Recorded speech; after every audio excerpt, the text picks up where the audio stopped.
Varicose veins కి సరైన చికిత్స కోసం సంప్రదించండి ఎవిస్ హాస్పిటల్. నమస్తే రమగారు. నమస్తే జయ. రమగారు, ఏదైనా మంచి స్టోరీ స్టార్ట్ చేద్దామండి, ఒక చిన్న సిరీస్ లాగా అట్లా. అడప చిరంజీవి గారి కథలు మనం చెప్పుకుంటున్నాం, ఇంకా ఉన్నాయి అవి. అయితే ఈ చిరంజీవి గారి పరిచయం తోటి నాకు ఇంకొక రైటర్, రచయిత్రి పరిచయం అయ్యారు. ఆమె పేరు శ్రీ సుధామయ్యి. ఓకే. ఒక 6-7 సంవత్సరాలుగా రాస్తున్నారు. స్వాతిలోను అక్కడ ఇప్పుడు ప్రజెంట్ కొన్ని సీరియల్స్ నడుస్తున్నాయి. దాదాపుగా ఒక 10 జానపద కథలు, తర్వాత కొన్ని నవలలు, చాలా 150 దాకా కథలు, హారర్, క్రైమ్, ఫిక్షను, జానపదాలు, ఇట్లా ఎన్నో అన్ని వీటిలలోనూ, అంటే అన్ని రకాల కథారంగాల్లోనూ చేతులు పెట్టారు. బోల్డని కథలు రాశారు. ఓకే. అయితే తను కొన్ని పుస్తకాలు పంపించారు. ఇందులో మీకు నచ్చింది ఏదైనా ఒకటి చెప్పండి అని. నేను నచ్చటం అంటే అన్నీ నచ్చుతాయి నాకు. కొంచెం కథ చెప్పడానికి సులువుగా ఉన్నది ఎంచుకున్నాను నేను. అలాగే తీసుకున్నా. ఒకటి చెప్తానమ్మా అన్న. ఇప్పుడు 5-6 కథలు ఉన్న పుస్తకం పంపించి ఒకటి చెప్పమంటే ఏంటంటే, బహుశా ఇది బాగుంటే ఇంకోటి చెప్పమంటారేమో మరి. మేబీ. ఈ కినిగేలో రాశారు. ఇవి కినిగే అని ఒక పత్రిక ఉండేది, ఈ మధ్య లేదు అది. కానీ ఆ కినిగేలో రాసిన నా పుస్తకాలే నాకు పంపారనమాట. సో బాగుంటాయి కథలు. మణిద్వీప రహస్యం, ఈ కథ చెప్తా. మణిద్వీపం అంటే మనకు తెలుసు. అవును. మామూలుగా మన వాళ్ళు చదువుతుంటారు కదా మణిద్వీప వర్ణన. అందరూ చదువుతారు. ఒక క్యాజువల్ మణిద్వీపం అని పేరు పెట్టుకున్నారు. ఇంట్రెస్టింగ్ గా పేరుంది కాబట్టి అలా పెట్టుకున్నారు. కొంతకాలం క్రితం, కొన్నేళ్ల క్రితం మణిమేఖల అనే ఒక రాజ్యం ఉండేదట. చాలా సుభిక్షమైన రాజ్యం. ప్రజలు చాలా సంతోషంగా ఉండేవాళ్ళు. చక్కగా పాడి పంటలు ఉన్నాయి, ధనధాన్యాలు కలిగి ఉన్న రాజ్యం. దీనికి మహిపాలుడని రాజుగారు, ఆయనకి మందారవల్లి అని రాణి. వీళ్ళకొక్కతే కూతురుంది, మయూరలేఖిని అమ్మాయి పేరు. ఈయనకి సుమేధుడని ఒక చాలా తెలివి కలిగిన మంత్రి గారు ఒక ఆయన ఉన్నాడు. వీళ్ళ సహాయంతో చక్కగా రాజ్యం జరుగుతోంది, బాగుంది. అయితే ఈ రాజుగారికి, మందారవల్లి మహారాణికి కందర్పకేతు అని ఒక తమ్ముడు కూడా ఉన్నాడు. అతను వీళ్ళకి సర్వసైన్యాధ్యక్షుడుగా ఉన్నాడు. ఎందుకనో ఈ కథల్లో చూస్తాము, రాణిగారి తమ్ముళ్ళందరూ రాజశాలకహ అని ఆ శాలకుడు చాలా కథల్లో ఉంటాడు. రాజుగారి బావమరిదే వీళ్ళ సర్వసైన్యాధ్యక్షుడుగాను, ఇక్కడ ఏదో కథలు నడిపేవాడు గాను, ఈ రాజ్యం మీద చెయ్యి పట్టుగా ఉండేవాడు గాను, రాజ్యం కబళించాలన్న ఆలోచనలో ఉండేవాడు గాను, అలాంటి వాళ్ళని ఎక్కువ చూపిస్తారు ఈ కథలన్నిటిలో. అవే కనపడుతుంటాయి. ఈ కందర్పకేతుకి తన మేనగోడలైన ఈ మయూరలేఖిని పెళ్లి చేసుకోవాలని అతని కోరిక. పెళ్లి చేసుకుని ఈ రాజ్యాన్ని లాక్కోవాలి. రాజ్యానికి రాజు అవ్వాలంటే మరి ఏకైక పుత్రికైన రాజకుమార్తెను పెళ్లి చేసుకోవటమే రాజ్యానికి రాజా ఎందుకు సులువైన మార్గం. అంతేగా. అతను ఏదో ఎత్తులు వేస్తాడు కానీ పిల్ల ఏం పెద్దగా స్వాధీన పడదు. అమ్మాయి అంత ఆసక్తి చూపించదు. పైగా పూర్వకాలం ఏంటంటే వయసు తేడాలు పెద్ద లక్ష్యమే లేదు. అమ్మాయి ఈడేరిన అమ్మాయి 35 ఏళ్ళు 40 ఏళ్ళ వాడైనా పెళ్లి చేసుకోవచ్చు. ఆ కాలంలో అలా ఉండేది. అయితే ఏమైంది, ఇలా రోజులు గడుస్తున్నాయి. ఆ పిల్ల చక్కగా బుద్ధిమంతురాలు, మహాసౌందర్యవతి, అన్నీ బాగుండేవి.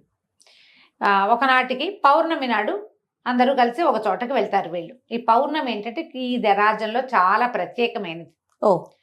పూర్వం అట ఈయన మన రాజుగారు మహిపాలుడు గారి ముత్తాతల కాలంలో ఒక అద్భుతమైన రాజుగారు ఒక ఆయన ఉండేవాడు. సర్వభూపాలుడని చాలా గొప్ప రాజుగారు. ఆయన మహాశివ భక్తుడట. ఆ శివభక్తుడు అవటం వల్ల పరమేశ్వరుడు ఆయనకి ఒక మణిహారాన్ని ఇచ్చాడు. ఆ మణిహారం పూజలు అందుకుంటున్నంత కాలం, మణిహారాన్ని పూజించుకో, అది పూజన అందుకుంటున్నంత కాలము ఈ మణిమేఖల రాజ్యంలో ఎటువంటి ఇబ్బంది రాదు అని ఆయనకి ఆశీర్వదించి ఇచ్చారు. ఇప్పుడు ఆ మణిహారం గురించిందే ఈ కథ అనమాట. అయితే వీళ్ళందరూ పౌర్ణమి నాడు అందరూ బయలుదేరారు. రాజుగారు, రాణిగారు రథంలో, యువరాణి గుర్రం మీద, సుమేధుడు ఇంకో గుర్రం మీద, కొంతమంది సైనికులు, అంతఃపుర కాంతలు కొంతమంది, అందరూ కలిసి రాజధానికి కొన్ని క్రోసుల దూరంలో, చాలా దూరం కాదు కొంత దూరంలో ఉన్నటువంటి ఒక గుహాలయానికి వెళ్ళారు. అదొక పెద్ద గుహ, చుట్టూతా బ్రహ్మాండమైన ప్రాకారం దాన్ని రక్షించటానికి. ఈ ప్రాకారానికి గుహకి మధ్యలో పెద్ద లోతైన కందకం తవ్వి దాని నిండా మొసళ్ళు ఉన్నాయి.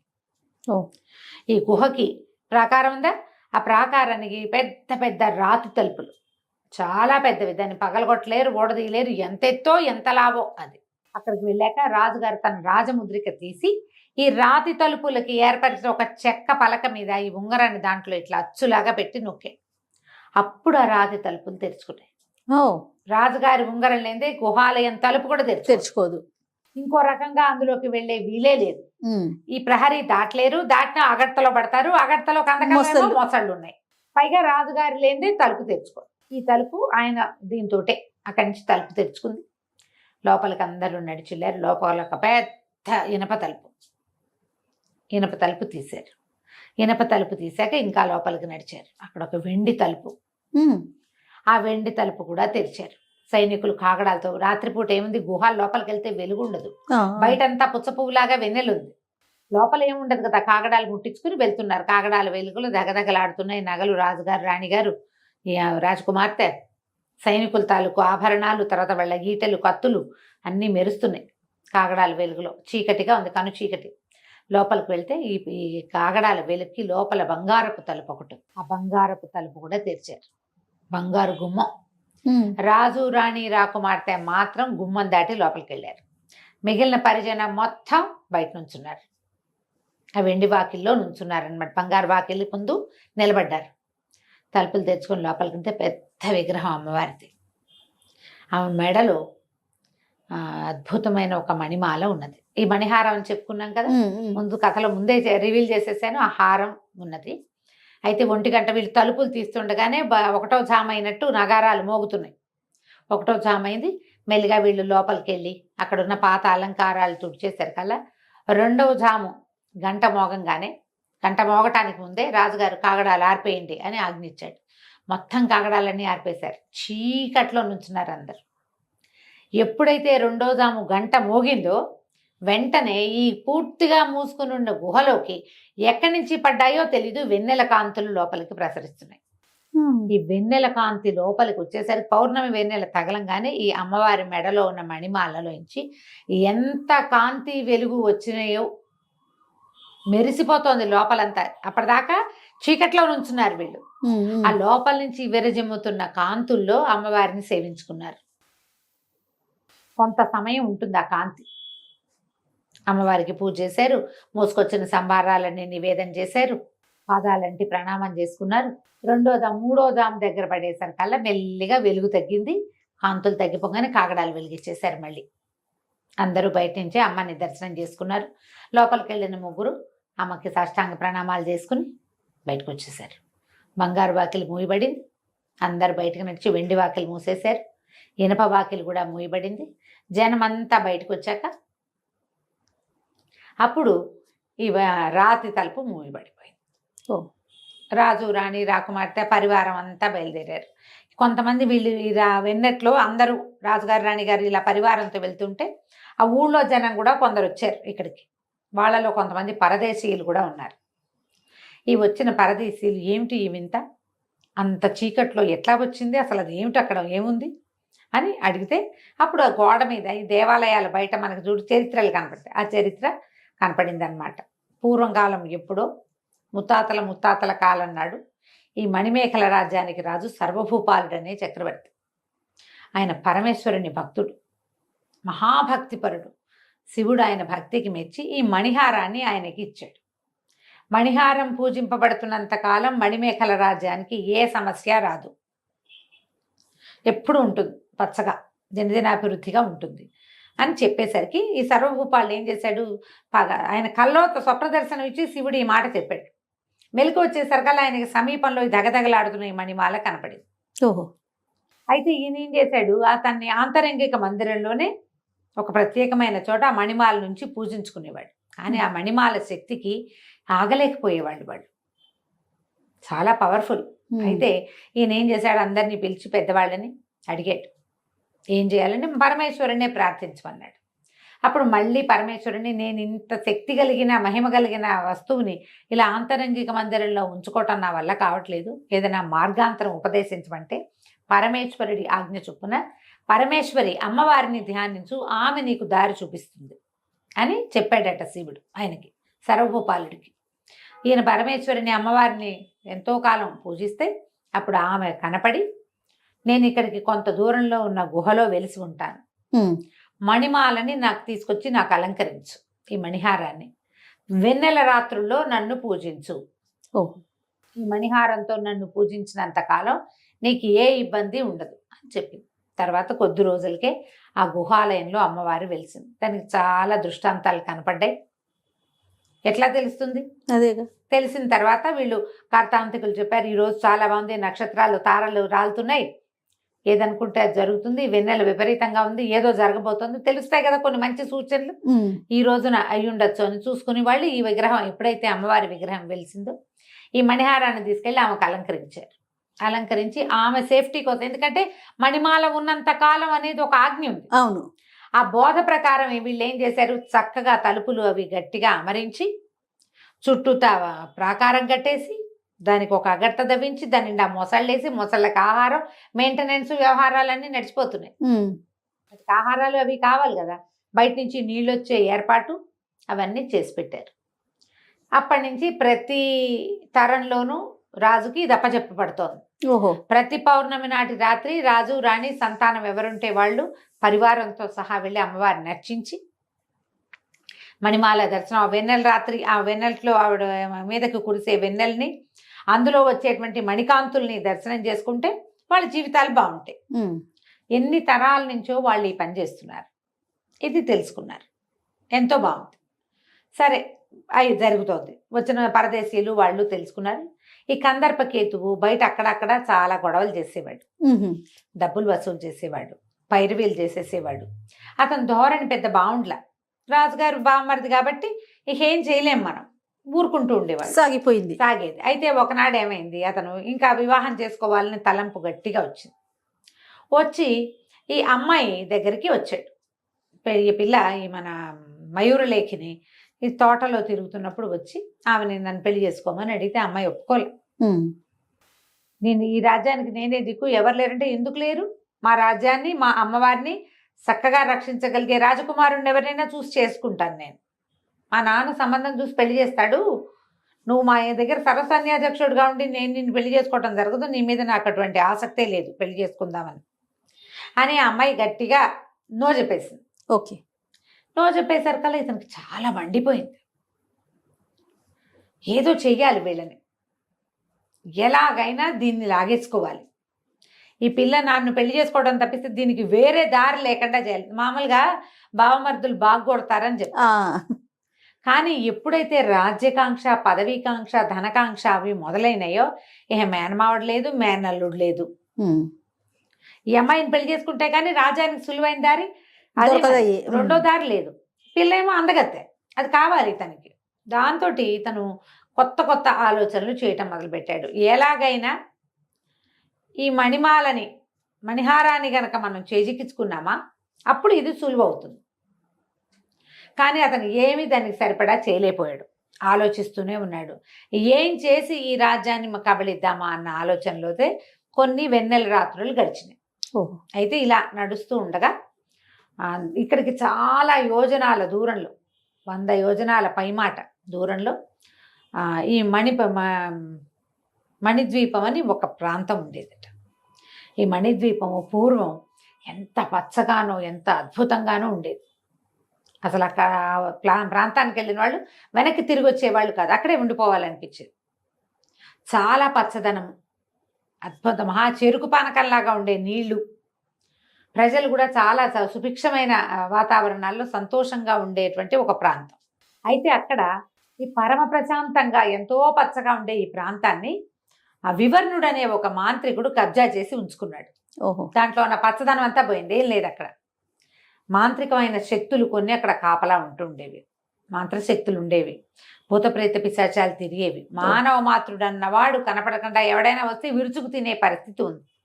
ఆ మణిద్వీపానికి ఈ మణిమేఖల రాజ్యానికి ఏదో సంబంధం ఉంది. వివర్ణుడు అనే ఒక మాంత్రికుడు ఈ మణిద్వీపం అనే ప్రాంతాన్ని ఆక్రమించి ఉన్నాడు. ఈ వివర్ణుడు పూర్వకాలం ఒక ప్రచండ భైరవుడు అనే ఒక గురువు గారి దగ్గర శిష్యుడుగా ఉండేవాడట. వాళ్ళిద్దరు అన్నదమ్ములు, వికర్ణుడు వివర్ణుడు. అయితే ఆయన గురువు వాళ్ళిద్దరిని సమానంగా చూసి అన్నదమ్ములిద్దరికి చక్కగా విద్య నేర్పించాడు. అనేక రకాల మంత్ర విధానాలు, రహస్యాలు నేర్చుకున్నారు వాళ్ళు. అయితే గురువు గారి ఉద్దేశం ఏంటి, లోక కళ్యాణం కోసమే ఈ మంత్ర విద్యలన్నీ ఉపయోగపడాలని ఆయన ఊహ. ఓకే. కానీ వికర్ణుడు అలాంటి వాడే, లోక కళ్యాణమే అతని ఉద్దేశం.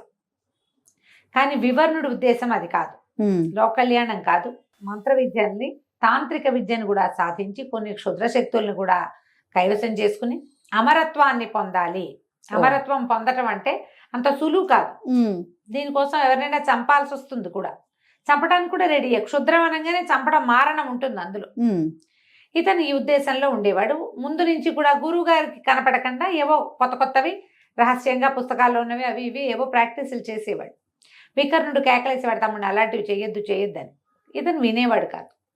కాలక్రమాన వాళ్ళ గురువుగారు ఏం చేశారు, ఆయన తపస్సుకు వెళ్ళిపోతూ తన దగ్గర ఉన్న మంత్ర విద్యలు రెండింటినీ, తన మంత్రశక్తులన్నింటినీ శిష్యులిద్దరికీ సమానంగా ధారపోశారు. ఇతని ఇంటెన్షన్ ఆయనకి తెలియక ధారపోసేశారు. ఆ తర్వాత వీళ్ళిద్దరూ సాధన చేయటం మొదలుపెట్టారు, వికర్ణుడు వివర్ణుడు కూడా.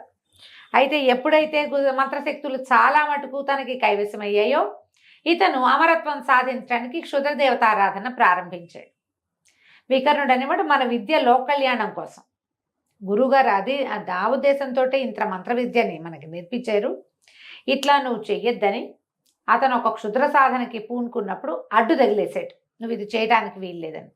వీళ్ళకి పోయేసరికల్లా ఈ వివర్ణుడి కొళ్ళు మండి ఏం చేశాడు, అన్నయ్యని శపించేశాడు శిలగా మారిపోమ్మని తనకున్న క్షుద్ర సాధనతో. కానీ శిలగా మారిపోయే ముందు వికర్ణుడు తమ్ముడిని కూడా ప్రతిశాపం ఇచ్చాడు, ఇక్కడి నుంచి 100 యోజనాల అవతలకు వెళ్ళిపో, నువ్వు నీ చేతిలో ఏసి విద్యలు ఉన్నాయో అవన్నీ పోగొట్టుకుంటావు నువ్వు. ఆయనకి కనపడ్డవన్నీ పోగొట్టేశాడు. 100 యోజనాల అవతలకు వెళ్ళిపోమంటే వీళ్ళున్న ప్రాంతం నుంచి 100 యోజనాల అవతలున్న మణిద్వీపం దగ్గర పడిపోయాడు వివర్ణుడు. అయితే వికర్ణుడికి కొన్ని విద్యలు తమ్ముడికి ఏమేమి ఉన్నాయో కొన్ని తెలుసు, ఆయనకి తెలియకుండా కొన్ని విద్యలు ఈయన దగ్గర ఉన్నాయి. వికర్ణుడికి తెలిసిన అన్ని విద్యలు వివర్ణుడివి పోయినాయి. ఆయనకి తెలియకుండా ఉన్న స్వల్పమైన విద్యలతోటి ఆ వివర్ణుడు అనే మాంత్రికుడు ఇక అక్కడ తిరగటం మొదలుపెట్టాడు. ఈ మణిద్వీపాన్ని చూసేసరికల్లా పచ్చగా లోయలు, కొండలు, మిట్టలు, చాలా చదరంగా అంటే ఉన్న ప్రాంతము లోయలు అవి చుట్టుపక్కల ఉన్నాయి. అదంతా ఎలా ఉందంటే ఒక అద్భుతమైన లోకంలాగా కనపడుతోంది. ప్రజలు ఉన్నారు తక్కువ, చాలా సారవంతమైన భూములు, కొంచెం మామూలు జనావాసాలకి దూరంగా అడవుల మధ్యలో సులువుగా ఎవరు తన దగ్గరికి వెళ్ళలేరు. ఇంత వీలుగా ఉన్న దాన్ని చూసుకుని ఇతను ఏం చేశాడు, తనకున్న కొన్ని మంత్ర విద్యలతోటి అక్కడున్న జనాన్ని బెదరగొట్టి లేవదీసేశాడు. అది పూర్తిగా తను ఆక్రమించేశాడు. తన మంత్రశక్తులతోటి ఆ పచ్చదనం అంతా ఖాళీ చేసేసి తాంత్రిక శక్తుల్ని ఆవాహన చేసి దానికి కాపలా పెట్టాడు. తనంతట తను ఆ లోపల గుహలలో ఒకచోట తన ఆవాసం ఏర్పరచుకుని మంత్ర సాధన ప్రారంభించాడు. కాళికాదేవిని ఆవాహన చేసుకున్నాడు. కాళిక ఆరాధన చేయగా మహాకాళి ఒకనాడు ఆయనకు ప్రత్యక్షమైంది. ఈయన ఈ వివర్ణుడు అడిగాడు, నాకు అమరత్వం కావాలి, దానికోసమని నేను గురువు దగ్గర నుంచి తీసుకున్న విద్యలు పోయినా మళ్ళీ సాధించాను, సొంత అన్నని శిలగా మార్చేశాను, నాకు అమరత్వం కావాలంటే ఆవిడ ఒప్పుకోలేదు. అమరత్వం కష్టం, అది కుదరదు అంటే ఈయన ఒప్పుకోవాలి, నేను ఇంకా సాధన చేస్తాను, నాకు అమరత్వమే కావాలి, ఎప్పటికీ మరణం లేకుండా మహారాజాధిపత్యం కావాలి నాకు అంటే. కాళికి ఏం చెప్పిందంటే, మణిహారం పరమేశ్వరుడు ప్రసాదించింది, ఆ మణిహారాన్ని తెచ్చి నాకు అలంకరించి 41 రోజులు పూజించు, అప్పుడు నీకు అమరత్వం, నీ కోరిన సిద్ధి లభిస్తుంది. ఓకే. ఇప్పుడు ఆ మణిహారి మాయమైపోయింది కాళికాదేవి. మణిహారం ఎక్కడుంది? ఈయన బాగా ఆలోచించుకుని ఆయన దగ్గర ఒక అంజనం ఉంది. ఆ అంజనం పెట్టుకుంటే కళ్ళకి కనపడుతుంది. ఆ అంజనం పెట్టుకుని ఆయన దగ్గర ఒక మాయా దర్పణం కూడా ఉంది, అందులో చూస్తే ఒక గుహ, అందులో ఒక పరమేశ్వరి విగ్రహం మహాద్భుతమైంది, ఆమె ధరించి ఉన్న పరమాద్భుతమైన మణిహారం కనపడ్డాయి. ఇప్పుడు ఇది ఎక్కడుంది? అప్పుడు ఏం చేశాడంటే, వాయుసాసురుడు అని ఒక రాక్షసుడిని సృష్టించాడు. కాకి లాంటి ఒక ఆకారం, వాయసం అంటే కాకి. ఈ మణిహారం ఎక్కడుందో చూసి చెప్పు అని. ఈ వాయుసాసురుడు బయటికి పరిగెత్తుకుంటూ వెళ్ళిపోయి ఫలానా మణిమేఖల సామ్రాజ్యం, అందులో ఒక గుహాలయం, ఆ గుహాలయంలో పరమేశ్వరి కొలువై ఉంటుంది, నెలకొక్కసారి పూజించబడుతుంది, ఆమె మెడలో ఈ మణిహారం ఉంది, ఆ రాజ్యం సుభిక్షంగా ఉండటానికి కారణం అదే అని వార్త చెప్పి వెళ్ళిపోయాడు. ఓకే. ఇతను బాగా ఆలోచించి తను ఒక భస్మారాధన చేస్తున్నాడు కాళికాదేవికి. ఆ భస్మంలోంచి ఒక భస్మాక్షుడు అనే ఒక రాక్షసుని సృష్టించాడు, ఒక శక్తి. వాడికి గుహని కాపలాకాయి, అమ్మని ఆరాధించు, ఇక్కడ ఆరాధనకు ఉండు, నేను వెళ్ళి ఆ మణిహారం తీసుకొస్తానని బయలుదేరాడు. చాలా చక్కగా ఇప్పుడు వీడి దగ్గర ఒక మంచి మంత్రదండం, ఆ మంత్రదండానికి ఒక తివాసి చుట్టూ ఉంటుంది. ఎప్పుడైతే అతను మంత్రదండ తీసాడో తివాసి రెడీగా ఉంది. ఈయన వెళ్ళి ఆ తివాసి మీద నుంచున్నాడు. భువనేశ్వరి ఆలయానికి తీసుకెళ్ళి, పరమేశ్వరి ఆలయం అది ఎక్కడ నుంచి మణిమేఖల సామ్రాజ్యంలో ఉందని చెప్పగానే వెళ్ళిపోయింది. సో తివాసి చక్మని తీసుకెళ్ళిపోయింది అక్కడికి. తీసుకెళ్ళిన తర్వాత బయట చాలా మంది కాపలా ఉన్నారు. అది పెద్ద ప్రహరీ గోడ, లోపల గుహ ఉన్నట్టు కనపట్టలేదు, దేవాలయం ఉన్న ఆనవాళ్ళు లేవు, కానీ ప్రహరీ కనపడుతోంది. ఎప్పుడైతే ఈ ఇంతమంది సైనికులు కనబడ్డారు, ఈయన తన మంత్రదండాన్ని ఊపి మాంత్రిక శక్తితోటి అందరినీ పడుకోబెట్టేశాడు. పడుకోబెట్టాక లోపలికి వెళ్ళి తాంత్రిక శక్తితోటి తలుపులు తీయటానికి ప్రయత్నం చేశాడు. ఇతని శక్తి ఏమీ పనిచేయాలి ఆ తలుపుల మీద. ఇతనికి చాలా శక్తులు ఉన్నాయా, భస్మంలో నుంచి రాక్షసుని సృష్టించగలడు, కంటికి కాటికి పెట్టుకుని ఎక్కడ ఏముందో చూడగలడు, అమ్మవారిని చూడగలడు ప్రత్యక్షంగా. ఇక్కడ మాత్రం అతని శక్తి పనిచేయలే. ఈ తలుపులు తెచ్చుకోవడం అసంభవం అని అర్థమైంది. దీనికి మార్గం వెతకాలనుకున్నాడు. కాసేపు అయ్యాక సైనికులు వాళ్ళంతటి వాళ్ళు లేచారు. తాము పడిపోయామని లేచామని కూడా తెలియదు వాళ్ళకి. జరిపోయింది అంతే. ఇతను ఏం చేశాడు, ఒక నగల వర్తకుడుగా వేషం మార్చుకుని ఈ మణిమేఖల సామ్రాజ్యంలో తిరగటం మొదలుపెట్టాడు. ఎంత అఖండమైన సామ్రాజ్యానికైనా ఏవో ఒక లూప్ హోల్ ఉండి తీరుతుంది. సహజం కదా, అంతేగా. ఎంత అద్భుతమైనదైనా చీలికుండగానే ఉంటాయి సామ్రాజ్యాలు. ఎవడో ఒకడు వీళ్ళకి గుప్తమైన శత్రువు ఉండే ఉంటాడని వెతగ్గా ఆయన వాళ్ళతో మాట్లాడి వీళ్ళతో మాట్లాడి ఏవో చిన్న చిన్న నగలమ్మి నాణ్యాలమ్మి ఇవన్నీ మాంత్రిక శక్తులతో సాధించినవే. ఇతను తెలుసుకున్నాడు కందర్పకేతు అనేవాడు ఒకడు ఉన్నాడని, వాడు రాజశ్యాలకుడని, వాడి బుద్ధి మంచిది కాదని, వాడు చాలా రకాల ఎత్తుగడలు వేస్తాడు, అధికారం కోసం ప్రాకులాడుతున్నాడని తెలుసుకున్నాడు. వాడు ఎక్కడున్నాడో వెతకటం మొదలుపెట్టాడు. ఈ కందర్పకేతు ఒకనాటి రాత్రి ఒక పానశాలలో కందర్పకేతువు దొరికాడు. ఇతనే కందర్పకేతువు తాగేస్తున్నాడు. అతని దగ్గర కూర్చుని తన దగ్గర ఉన్న హారాలు అవి ఇవి అన్ని ప్రదర్శనకి పెట్టాడు. ఈ వజ్రాలు చూడండి, ఈ వజ్రాలు చూడండి, ఇవి సముద్రంలోవి, ఈ సౌత్ సీ పర్ల్స్ అని ముత్యాలని అవన్నీ ఇవన్నీ చూపిస్తే అన్నీ చూసి ఇవేవి మా రాజ్యంలో ఉన్న మణిహారానికి తోగవు అంటే, అలాగండి ఆ మణిహారం ఎక్కడుందండి, నాకు కూడా ఒకసారి చూపించండి అన్నాడు. మనం ఎక్కడ చూస్తాం దాన్ని, మామూలు వాళ్ళు ఎవరో చూడలేరు, అది గుహలో ఉందన్నాడు. మాంత్రికుడు అడిగాడు, ఆ గుహ ఎప్పుడు తీస్తారండి, ఎప్పుడు వెళ్తారు అని అడిగాడు. అడిగితే మనం వెళ్ళటం ఏం కుదరదు, అంత ఈజీ కాదు, రాజుగారి రాజముద్రకు ఉంటే గానీ తెరవబడదు చెప్పేస్తే వీడేం చేశాడు, ఈ మాంత్రికుడు మీకు ఎలా తెలుసని అదని ఇదని మాటలు కూపి లాగిన తర్వాత ఆ మంత్రహారాన్ని మణిహారాన్ని తప్పిస్తే ఈ రాజ్యం నాకు కైవసం కాదు అన్న లోపల దాచుకున్న కందర్పకేతు మాటని బయటకి రప్పించేశాడు. వాడికి లోపల ఏముంది, మణిహారం తప్పిస్తేనే ఈ రాజ్యం కుంటుపడుతుంది, ఎప్పుడైతే ఇది కుంటుపడిందో అప్పుడు మన చేతిలోకి వస్తుంది, ఇంకోలా రాదు. యువరాణిని పెళ్లి చేసుకుందా అంటే అమ్మాయి ఒప్పుకోదు, పిల్లకి ఇష్టం లేకుండా తల్లిదండ్రి ఏం చేయలేరు. ఇప్పుడు సైనిక బలం ఉంటుందా మన చేతిలో ఉన్నా కూడా రాజు ఉండగా ఇంకేం చేయలేకపోతారు. అందుకని ఇతని ఉద్దేశం ఏంటి, లోపల ఉంది మనసులో, ఆ మణిహారాన్ని తప్పిస్తే వీళ్ళకి రోగం కుదురుతుంది, నన్ను కాదంటున్నారు వీళ్ళు, ఇలాంటి ఐడియాలు ఉంటాయి. నీకు కావాలనిపిస్తుంది, అవతల వాళ్ళకి వద్దనిపించే హక్కు ఉండదా? సాధారణంగా మనుషులు అనుకుంటారు, నాకే ఉండాలి హక్కులు, ఎదుటివాడికి ఏ హక్కు ఉండకూడదు. ఎప్పుడు ప్రజలంతా అలాగే ఉంటారు, అందరూ అంతే. ఎప్పుడైతే ఈ మాట చెప్పాడో ఇతను అన్నాడు, మరి ఎలా వస్తుందండి అని అడిగాడు. ఎలా వస్తుందంటే, రాజుగారి ఉంగరం అది రాదు మనకి, దాని తేలేం, రాజుగారి ఉంగరం తేవడానికి మంచి మెథడ్ ఉందన్నాడు. చెప్పేస్తున్నాడు అన్ని. ఏం చెయ్యాలి అంటే, నేను ఒక మంది ఇస్తా, అది రాజుగారికి వాసన చూపించు, ఆయన లేవడు, ఆ ఉంగరం అచ్చు తీసుకొచ్చేసి నువ్వు అచ్చు తీసుకునే లోపల ఆయన లేచేసే ప్రమాదం వస్తుంది. ఉంగరం తీసేసామనుకో దొంగతనం జరిగినట్టు తెలిసిపోతుంది, ఉంగరం తీయకూడదు, అచ్చే తీయాలి జాగ్రత్తగా అని చెప్పి ఈ మాంత్రికుడు ఏం చేశాడు, వాడికి ఒక మైనపు ముద్ద ఇచ్చాడు కందర్పకేతుకి. ఓ పువ్వు మీద అట్లా కొంచెం మత్తు మందు చల్లిచ్చేసాడు, ఇది వాసన చూపించాను. ఈ అర్ధరాత్రి వేళ సైనికులందరూ నిద్రలో ఉండగా, ఇప్పుడు మాంత్రికుడైనా వెళ్ళొచ్చు కానీ అతనికి దారి తెలియదు, చాలా మంత్రశక్తి వాడాలి, అదంతా ఎందుకు, వీడికి అన్నీ తెలుసు, రాజు ఎక్కడ పడుకుంటాడో, ఎంతమంది సైనికులు ఉంటారో వాళ్ళందరికీ వీడి మొహం తెలుసు, ఈజీ కదా. అందుకని ఏం చేశాడు, కందర్పకేతునే పంపించాడు. ఈ రాజుగారు బావమరిది, సొంత బావమరిది అయ్యుండి వాళ్ళ రాజ్యలక్ష్మిని నాశనం చేయటం ఏమిటన్న ఇంగితం లేకుండా వాడు ఏం చేశాడు, అర్ధరాత్రి వేళ వెళ్ళి సైనికులందరి మీద మత్తుమందు చల్లుకుంటూ వెళ్ళిపోయి లోపలికి వెళ్ళి రాజుకి మత్తుమందు వాసన చూపించి ఆయన మంచి నిద్రలో ఉండగా ఆయన వేలుకున్న ఉంగరానికి మైనం అద్ది దాని అచ్చు తీసుకొచ్చేసాడు. తెల్లారులేసరికి అందరూ మామూలుగా లేచారు, ఎవరికి ఏమీ తెలియదు. ఏదో జరిగిందని తెలియలా, అది మిస్ చేయలేదు కదా. మిస్ అవ్వలేదు. వీళ్ళు కూడా ఏదో జరిగిపోయిందని నిద్రపోయాం అంతే. అది ఎప్పుడూ జరిగేదే, ప్రత్యేకంగా జరిగిందని వాళ్ళకి అనిపించలా. సరే వచ్చేసారు. ఇతను ఏం చేశాడు, ఈ మాంత్రికుడికి అచ్చు తెచ్చిచ్చాడు.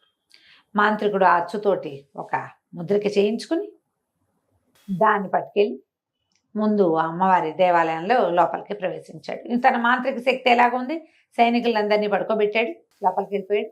ఒక్కో తలుపు తెరుచుకుంటూ అమ్మవారి మెడలోంచి హారాన్ని తీసేసుకున్నాడు. తలుపులన్నీ మూసుకొచ్చేసాడు బయటికి. గడిలే బయటది మూసేసి మళ్ళీ రాజముద్రికతో నొక్కితే తలుపు పడిపోతుంది. సైనికులందరూ తర్వాత లేచారు. మా మీద ఏదో ప్రయోగం జరిగిందన్న అనుమానమే లేదు వాళ్ళకి. ఉన్న 100 మంది నిద్రపోయారు. ఏదో దూకితే పగలు కొడితే పాడు చేస్తే తెలిసిపోతుంది. ఏవి కదలకపోతే ఎట్లా తెలుస్తుంది, తెలీదు. దాంతో ఏమైంది, ఎప్పుడైతే ఈ మణిమాల పోయిందో 3 రోజులు పట్టింది ఇది పోవడానికి. తెల్లవారుజామున ఉత్తరాన తోకచుక్క కనపడిందట రాజ్యంలో. Bad symptom. ఇదేంటి తోక చుక్క కనపడటం ఏమిటి, ఉత్తరాన్ని చుక్క కనపడతాం తోక చుక్క కనిపించడానికి కేకలు పెట్టారు ప్రజలు. పొద్దున్నే లేచేవాళ్ళు ఆ కాలంలో. తోక చుక్క కనిపించి ఉత్పాతాలు సంభవించినాయి, ఏదో జరగబోతోందని వీళ్ళకి అర్థమైంది. దీనికి ఏం భయం వేసింది, ఏమైంది, ఏం జరుగుతోంది, ఇట్లా ఎందుకు అవుతోంది, ఏం చేద్దామని ఆలోచించి రాజుగారు ఒక్కరు మంత్రి అయిన సుమేధుడితోటి బయలుదేరి అమ్మవారిని చూడడానికి వెళ్ళారు. అమ్మవారిని దర్శనం చేసుకున్నాం. ఆయన తలుపు తీశాడు. అమ్మవారి దర్శనం చేసుకోవాలి, ఇది ఉత్పాతాలు సంభవించినప్పుడు చేయాలిగా. తలుపులు తీసి లోపలికి వెళ్ళేసరికల్లా వెలవెలా పోతూ బోసిగా ఉన్న పరమేశ్వరి విగ్రహం దర్శనం ఇచ్చింది. మణిమాలేది. ఎప్పుడైతే మణిహారం పోయిందని అర్థమైందో అప్పుడు వాళ్ళకి ఏం జరుగుతోందో తెలిసింది. మణిహారం ఉన్న నాళ్ళు ఏ సమస్య లేదు, తోకచుక్కలు ఉల్కలు పడిపోవటాలు అవి ఎప్పుడు లేవు. ఇప్పుడు జరుగుతున్నాయంటే ఇది మిస్ అయింది. ఎవరు తీసుకెళ్లారు దీన్ని, ఏం జరిగింది? దీనికి ముందే ఇట్లా ఉత్పాతాలు సంభవిస్తున్నప్పుడే ఈయన రాజుగారు కొంతమంది కార్తాంతికులను పిలిచి మాట్లాడితే మీకు సమయం బాగుండలేదు చెప్పారు. మీకు సమయం బాగుండలేదు, రాజ్యానికి ఆపత్తు వచ్చే కాలం, మీరు అజ్ఞాతంలో ఉండవలసి వస్తుంది. అది తెలుసుకున్నాకే ఆయన పరమేశ్వరి దర్శనానికి వచ్చాడు. ఎప్పుడైతే రాజు మంత్రి చేష్టలు దక్కి అమ్మవారి ముందు నుంచున్నారో బయట నుంచి దెబ్బలు తగిలి ఉన్న ఒక సైనికుడు రక్తం ఒడుతూ లోపలికి పరిగెత్తుకొచ్చాడు గుళ్ళోకి, గుహాలయంలోకి వచ్చి, మహాప్రభు మోసం జరిగింది, కందర్పకేతువు రాజ్యాన్ని ఆక్రమించడానికి ప్రయత్నం చేస్తున్నాడు, చాలా మందిని కూడగట్టుకున్నాడు, మరి అమ్మాయి గారిని పట్టేసుకున్నాడు అని పరిగెత్తుకుంటూ వచ్చి చెప్పగానే మంత్రి అన్నాడు, ప్రభు మీరు అజ్ఞాతంలోకి వెళ్ళిపోండి. ఇప్పుడు అమ్మాయికి కానీ అమ్మగారికి కానీ వచ్చిన ప్రాబ్లం ఏం లేదు. అతనికి సొంత అక్క కూతురు పిల్లని పెళ్లి చేసుకోవాలనుకుంటాడు అంతే. రాజ్యం అతందే. ఇప్పుడు మీరు వెళ్ళిపోతే అజ్ఞాతం కొంతకాలం తర్వాత పరిస్థితులు సమకూడతాయి, బాగానే ఉంటాయని చెప్పాడు కార్తాంతికుడు. మీరు భయపడద్దని అమ్మవారి వెనకాల ఒక రహస్యమైన మీటను తిప్పితే అక్కడ ఒక దారి ఓపెన్ అవుతుంది, సొరంగ మార్గం లాంటిది. రాజుని బలవంతంగా అందులోకి పంపించేశాడు సుమేధుడు. ఎప్పుడైతే ఈయన గుహ లోపలికి వెళ్ళిపోయాడో ఈయన భువనేశ్వరి పరమేశ్వర విగ్రహం దండ పెట్టుకుంటూ నుంచున్నాడు. ఈ సైనికుడిని వెంబడిస్తూ లోపలికి వచ్చేసాడు కందర్పకేతు. రాగానే రాజును బంధించండి అన్నాడు. ఏడి రాజు లేడు. ఈ మంత్రి గారి నుంచుని ఉంటే మంత్రి గారిని 2 చెంపకాయలు కొట్టాడు కందర్పకేతు. రాజు ఏంటంటే నాకు తెలియదు, నేను చూడలేదు, ఆయన ఎక్కడికి వెళ్ళాడో నేను చూడలే. ఇక ఎంత కొట్టినా ఏం చేసినా ఇతను చెప్పలే. సుమేధుడు మాత్రం రాజు రహస్య మార్గం గుండా వెళ్ళిపోయాడన్న మాట మాత్రం చెప్పలే. ఆ రహస్య ద్వారం గుండా బయలుదేరిన రాజుగారు ఎక్కడికో నడిచి వెళ్ళిపోయాడు అంతే. వెళ్తే ఏమవుతుందో తెలీదు, వెళ్ళాలంతే, అజ్ఞాతంలో ఉండాలన్నది జరిగింది. ఈ రాక్షసుడు మన మాంత్రికుడు హారాన్ని పట్టుకుని వెళ్ళిపోయాడు. ఎప్పుడైతే హారం తప్పిందో కందర్పకేతు ఈ పని చేశాడు. అమ్మాయిని పెళ్లి చేసుకోమని ఎంత బతిమలాడినా ఆ పిల్లమ్మ ఒప్పుకోలే. అతను ఏం చేశాడు, రాజు దొరకలేదు కాబట్టి రాణిని చెరసాలలో వేసి అమ్మాయిని అక్కని చెరసాలలో వేసి మా తమ్ముడిని పెళ్లి చేసుకొని కూతురికి నచ్చజెప్పలేదు కదా, అందుకు అమ్మాయినేమో గృహ నిర్బంధం చేశాడు. బయటికి ఎక్కడికి వెళ్ళనివ్వకుండా టైట్ బందిఖానాలో ఉంచినట్టుగా ఉంచి ఓ 4-6 చెలికత్తెలతోటి ఉంచాడు. ఈ చెలికత్తెలందరినీ లోపరుచుకున్నాడు, ఒక్కదాన్ని తప్ప. ఒక్క చెలికత్తే ఈ అమ్మాయితోటి ఉంది. మిగిలిన వాళ్ళందరినీ లోపరుచుకున్నాడు డబ్బులు ఇచ్చి. వాళ్ళు ఏంటంటే ఇక్కడ అని ఈ అమ్మాయి వీడి దుర్మార్గుడు అంటే మిమ్మల్ని దుర్మార్గుడు అంటుందని వెళ్ళి చెప్పొచ్చేవాడు. అదేలే. ఇంత టైట్ దీంట్లో ఆ అమ్మాయి ఉండిపోయింది. హారం అటు వెళ్ళిపోయింది, రాజుగారు ఇటు వెళ్ళిపోయాడు. ఎలా ఈ హారం మళ్ళీ ఒరిజినల్ ప్లేస్కు చేరుతుందో. రాజకుమారి గృహ నిర్బంధంలో ఉంది, రాజుగారేమో రహస్య మార్గం గుండా వెళ్తున్నాడు.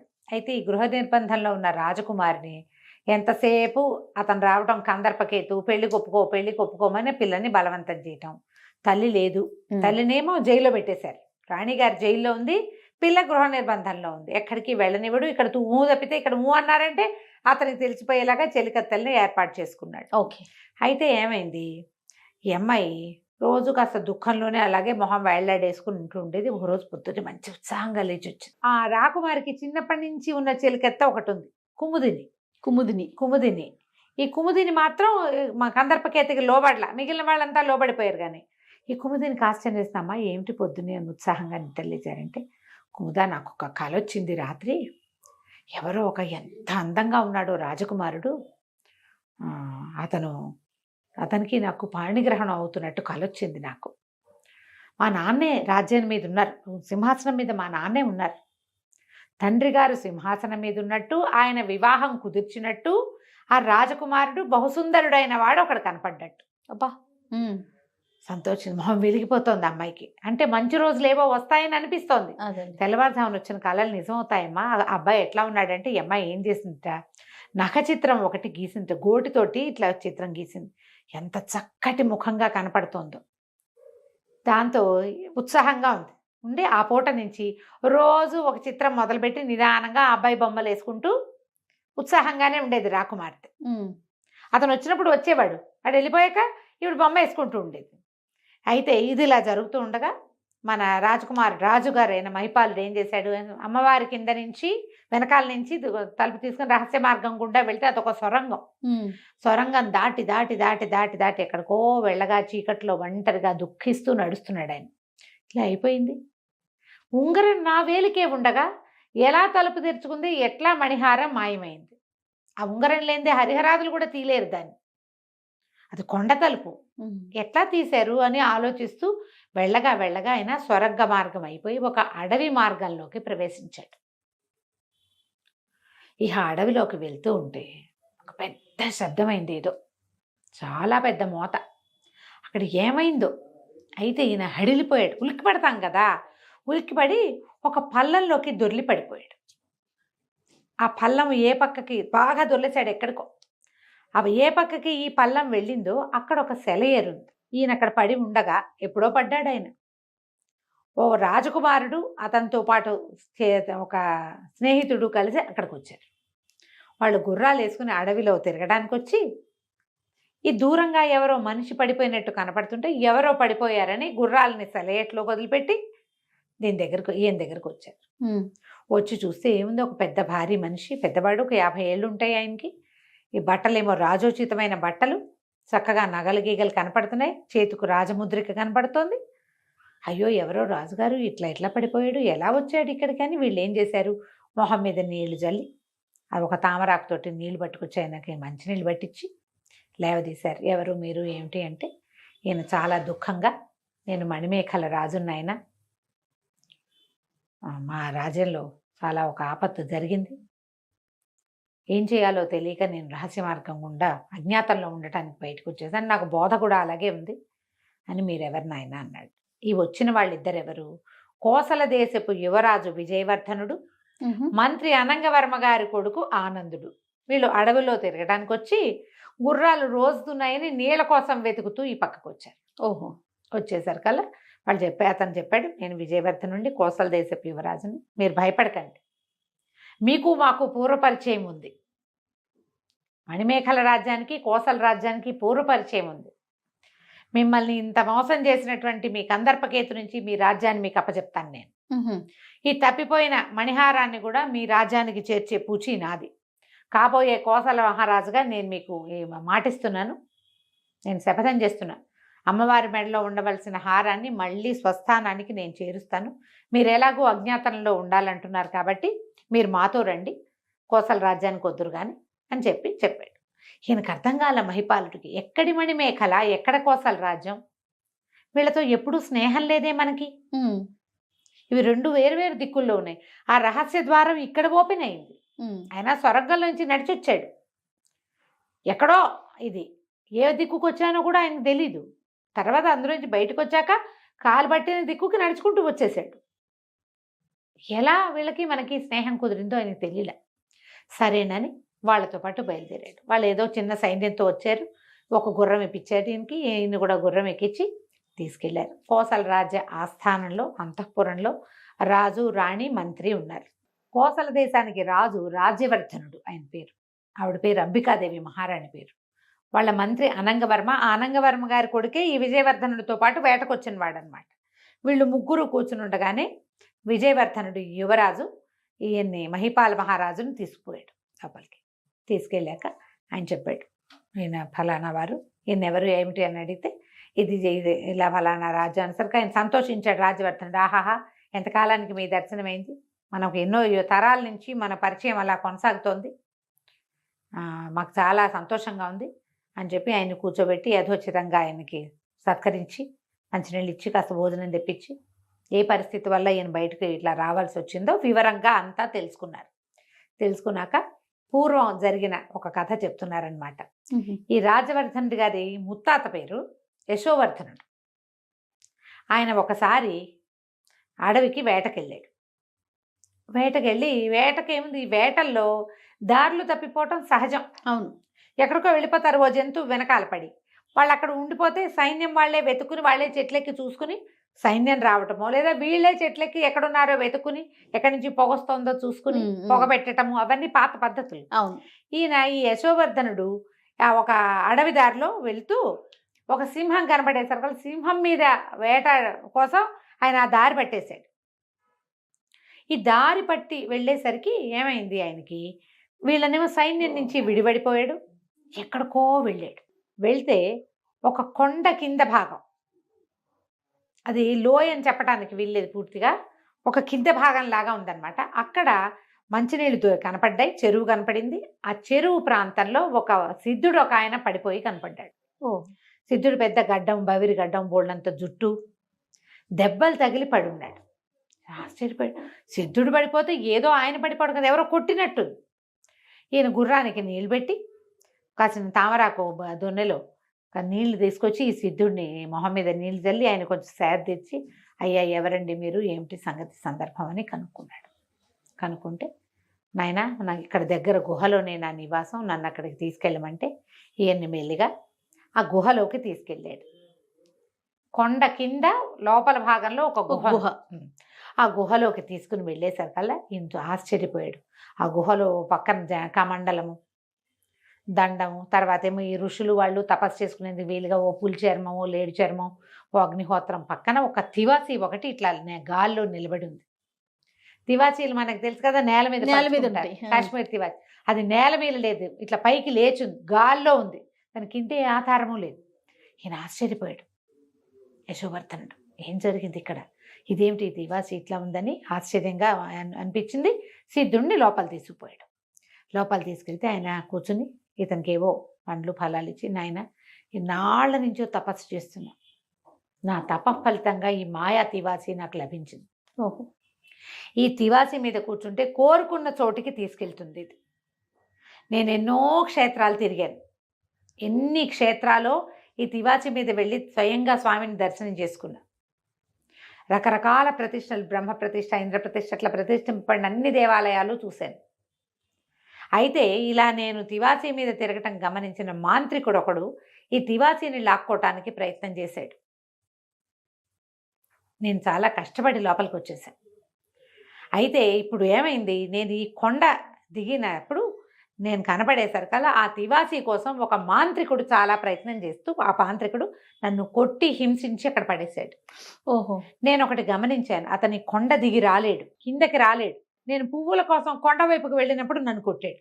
అక్కడి నుంచి దొర్లి నువ్వు చూసిన చోట నేను పడిపోయాను నాయన, నా పుణ్య ఫలితంగా నా తపో ఫలితంగా దొరికిన ఈ మాయ తివాసీని ఎవరికైనా ఇచ్చి పుణ్యాత్ముడికి నేను హిమాలయాలకి తపస్సుకి వెళ్ళిపోదలుచుకున్నాను. నేను చూడదలుచుకున్న క్షేత్రాలన్నీ చూసేసా, నాకు ఇంకేం అక్కర్లేదు.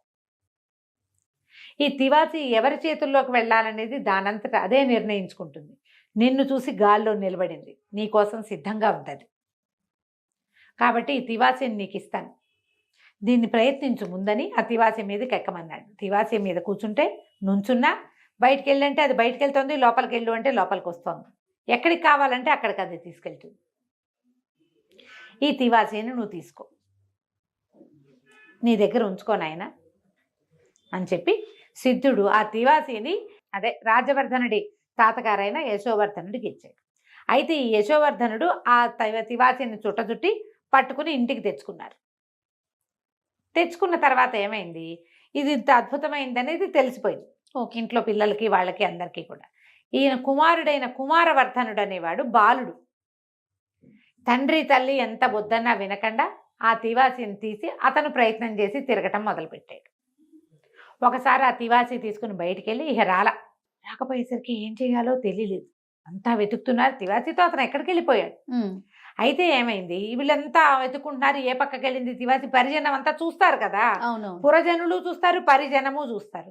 ఏ పక్కకి వెళ్ళాడని ఆ పక్కకి జనాలు వెతకడానికి పరుగులు పెడుతూ ఉన్న సమయంలో ఒక ఆయన, ఒక పెద్ద ఆకారం కలిగిన వాడు, రాజోచితమైన వేషం ధరించిన ఒక ఆయన ఈ పిల్లవాడిని దెబ్బలు తగిలి ఉన్నవాడిని తీసుకొచ్చి వీళ్ళకి అప్పచెప్పాడు. ఆ వచ్చిన ఆయన ఏం చెప్పాడంటే, ఒక అడవిలో మాంత్రికుడు ఒకడు ఈ కుమారుణ్ణి కొడుతూ ఉండగా నేను చూశాను.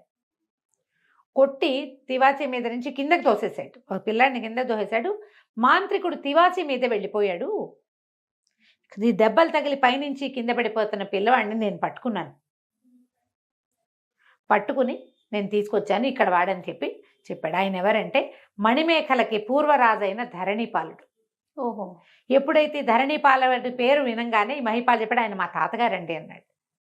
ఆయన దయదలిచి ఎంతో దూరం ప్రయాణించి, ఎక్కడ మణిమేఖల ఎక్కడ కోసల, అదే కదా, కుమారుణ్ణి తీసుకొచ్చి మాకు అప్పచెప్పారు. తివాసి మాయమైపోయింది, మాంత్రికుడు ఎవడో పట్టుకుపోయాడు. అయితే మా తాతగారికి చాలా దిగులుగా ఉండేది. ఒక ఋషి, ఒక సిద్ధుడు తన తప ఫలితానంతా ధారపోసి సంపాదించుకున్న తివాసిని అప్పచెప్తే దాన్ని కాపాడుకోలేకపోయానని దుఃఖపడేవారు. కానీ ఆయనకు ఒకనాటి రాత్రి కల్లో సిద్ధుడు కనపడి, నువ్వు భయపడద్దు నాయన, కాలాంతరంలో మీ వంశస్థుడికే ఇది దొరుకుతుందని చెప్పారు. మేము అప్పటి నుంచి మణిమేఖల రాజులకి మేము రుణపడి ఉన్నామన్న వార్త మాకు తర్వాత తరాల్లోకి ప్రచారంలో ఉంది. మీ రాజ్యానికి సంబంధించిన ఏ వార్త అయినా మాకు అపురూపమే. మీరే వెతుక్కుంటూ మా ఇంటికి వచ్చారు, మీకు కావలసిన సహాయం చేస్తాం మేము. తప్పకుండా మీకు మీ మణిహారాన్ని రాజకుమారుడు తెస్తానని ప్రతిజ్ఞ చేశాడు కాబట్టి కుమారుణ్ణి పంపిస్తాము అని చెప్పి ఈ రాజుగారు, కోసల దేశపు రాజుగారైన రాజ్యవర్ధనుడు మహిపాల మహారాజుకి మాటిచ్చాడు. అతన్ని పంపిద్దామనుకున్నారు. దేనికి?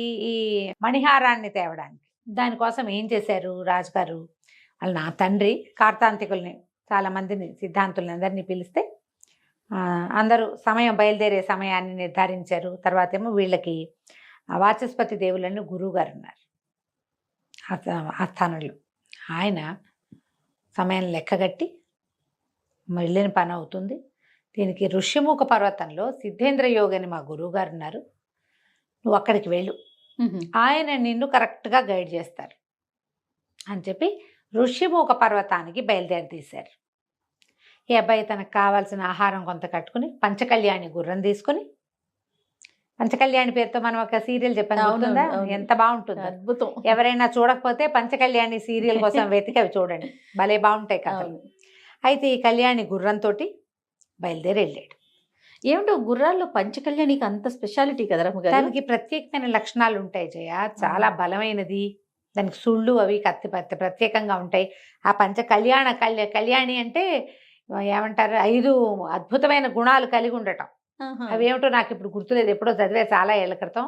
ఈసారి ఎప్పుడైనా చెప్దాం తప్పకుండా. దానికి మొహం మీద మచ్చలు, కాళ్ళ మీద మచ్చలు ఉండటము, తోక వేరే రంగులో ఉండటం, అలాంటి లెక్కలు ఏవో ఉంటాయి.